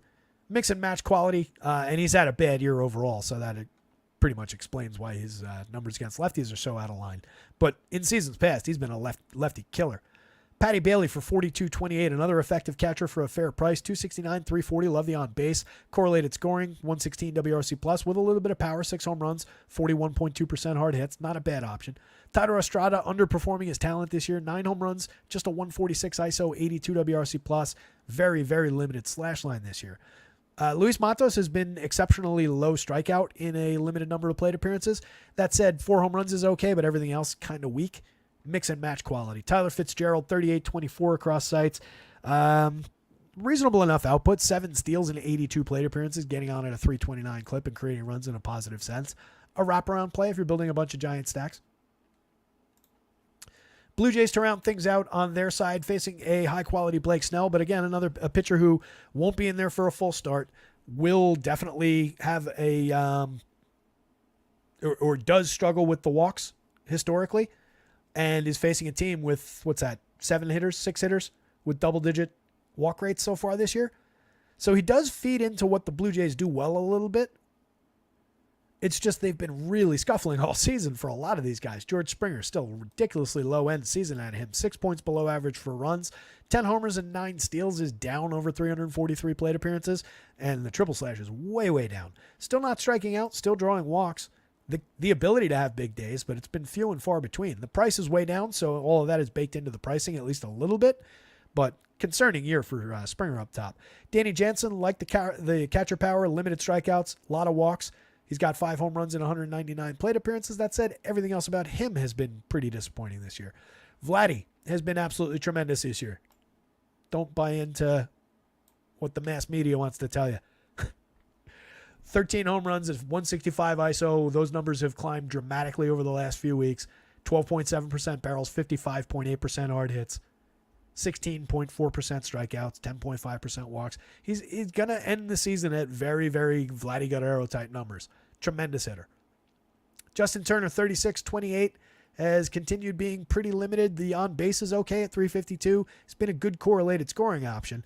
But the strong start that we saw in terms of the average hitting a few home runs kind of evaporated around him. Now he's just doing what we expected him to, but with a lower batting average. Needs to push the average a little bit. Probably belongs more up at the top of the lineup given the on-base skills. Would make a lot of sense to me having him lead off, but this is what they do. Mix and match piece at third base at best, and limited by that position. First and third, same thing on FanDuel. Bo Bichette, 41.26. How low can we go price-wise? How low can we go performance-wise? 225, 279, 326, and a 72 WRC plus out of the former star caliber shortstop. Davis Schneider, mix and match play, second base and outfield on both sides. 10 home runs, weak slash line, but a 183 ISO, 1 point above average for run creation, but a 14% barrel rate is appealing. Dalton Varsho, limited premium contact, does have 11 home runs, back to being sub Mendoza, sub 300 on base, a 93 WRC plus. It's been pretty bad again. Ernie Clements and Leo Jimenez. Jimenez is a high-end prospect for them, 2,100, 2,200, second base on DK, shortstop on FanDuel. At worst, a mix and match option.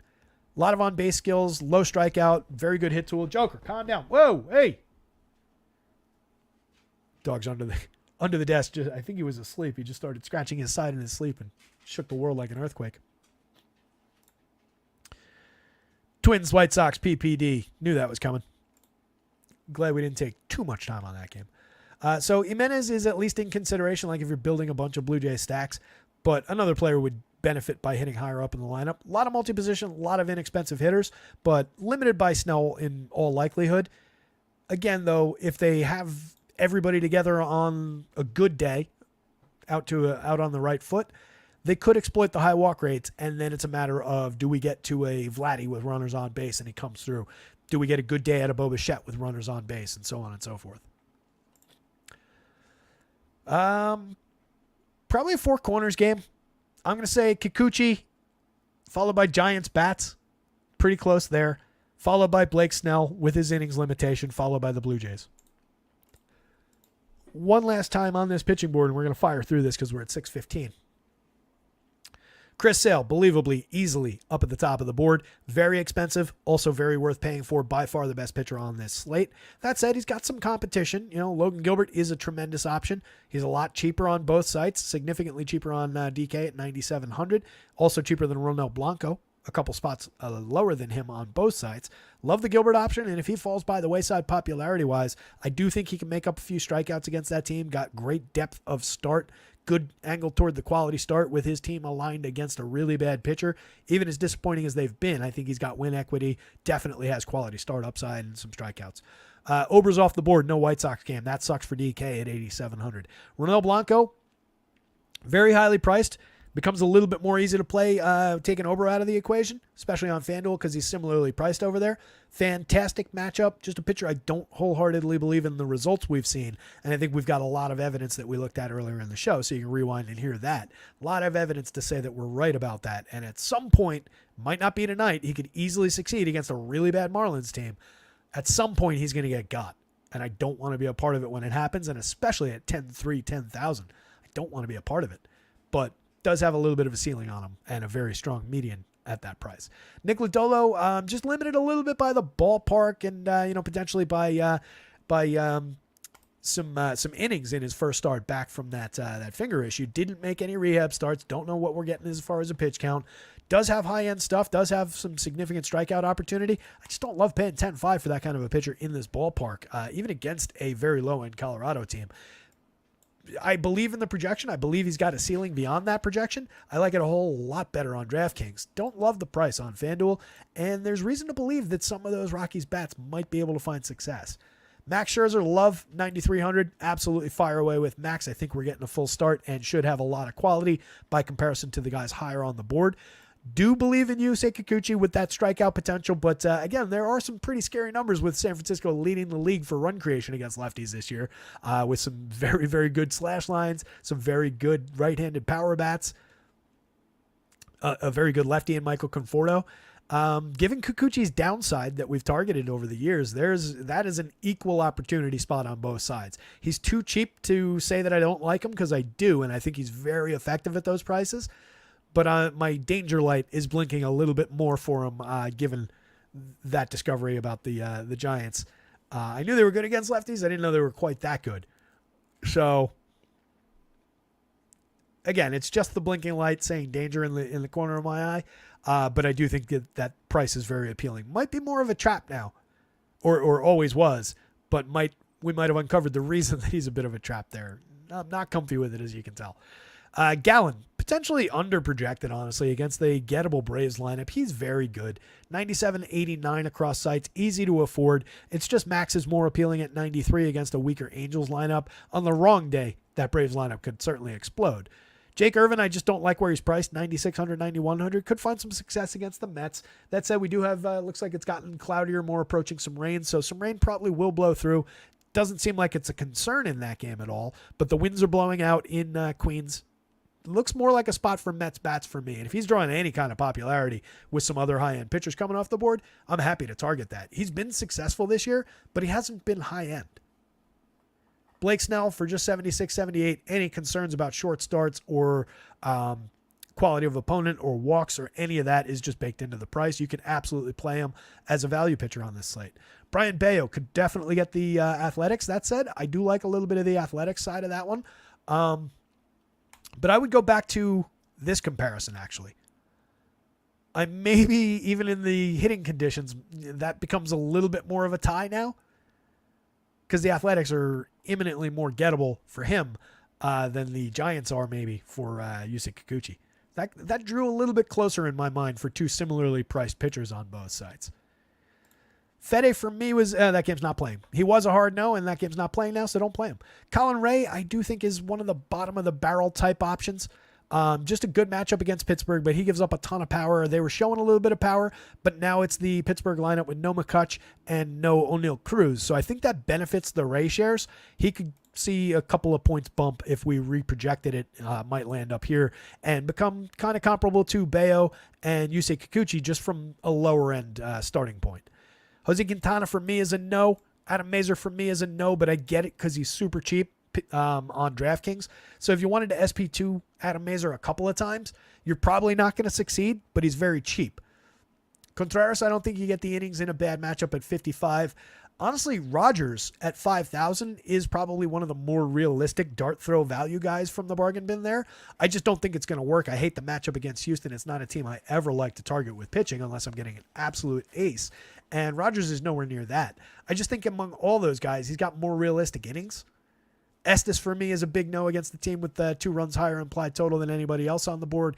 Quantrill for me is a no against the Reds, but I get it. There is reason to believe that he could not exactly replicate the start we saw yesterday, but maybe find a few more strikeouts than normal, get to like a 1 in 5 at least, 1 in 5.5 kind of a strikeout rate. And then opener follower situation is a hard no on both sides in the Pittsburgh pitching board. Home run board, and then we're out of here. We did it. 10 games up and down, a lot of time spent, did a lot of talking. Felt like I didn't answer a lot of questions, but I don't think we had a lot of questions.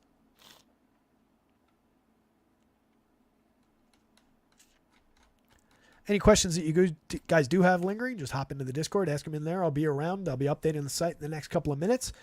Handful of guys above the 10 mark. We lost a couple of those Pirates right there, though. So those guys come out. There's Jorge Soler against Kikuchi. You can see Conforto right there. You get Elliot Ramos higher up. Starting to like that Giant stack. I just don't love that ballpark for stacks. And again, I do think that Kikuchi, it's so both-sided. The more I talk about it, the more both-sided about that spot I'm going to get. I need to shut up. Raffy Devers, Tyler O'Neill, the top 2 spots in the top stack of the day from the top of the board. Makes a ton of sense to look to Red Sox. Just figure out a differentiated pitcher, differentiated second stack, or collection of bats, however you do it. Corey Seager, tons of power upside from him, and too cheap, especially on DraftKings compared to where they have, O'Neill Cruz, it wasn't Cruz. It was Ellie and CJ Abrams. Getting Corey Seager in his power output for $1,400 less than Ellie De La Cruz is just silly.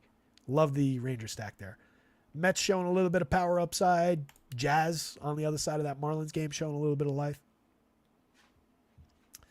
The Braves, nobody up above the magic number, but there's going to be a healthy collection of Braves as we go down the board a little bit. Maybe not as much. We're still in the 7s down here. But they're relegated a little bit, given the quality of opponent on with Gallen. Anyway, that is it up and down. Let me go get the site updated. It'll just take a couple of minutes. We'll get all the confirmed lineups in. You guys absolutely rock. Hit the like button if you haven't already. Hit the subscribe if you haven't. Jump into the Discord. And I will wish you guys good luck. Somebody out there go win something. We'll be back tomorrow for more. See ya.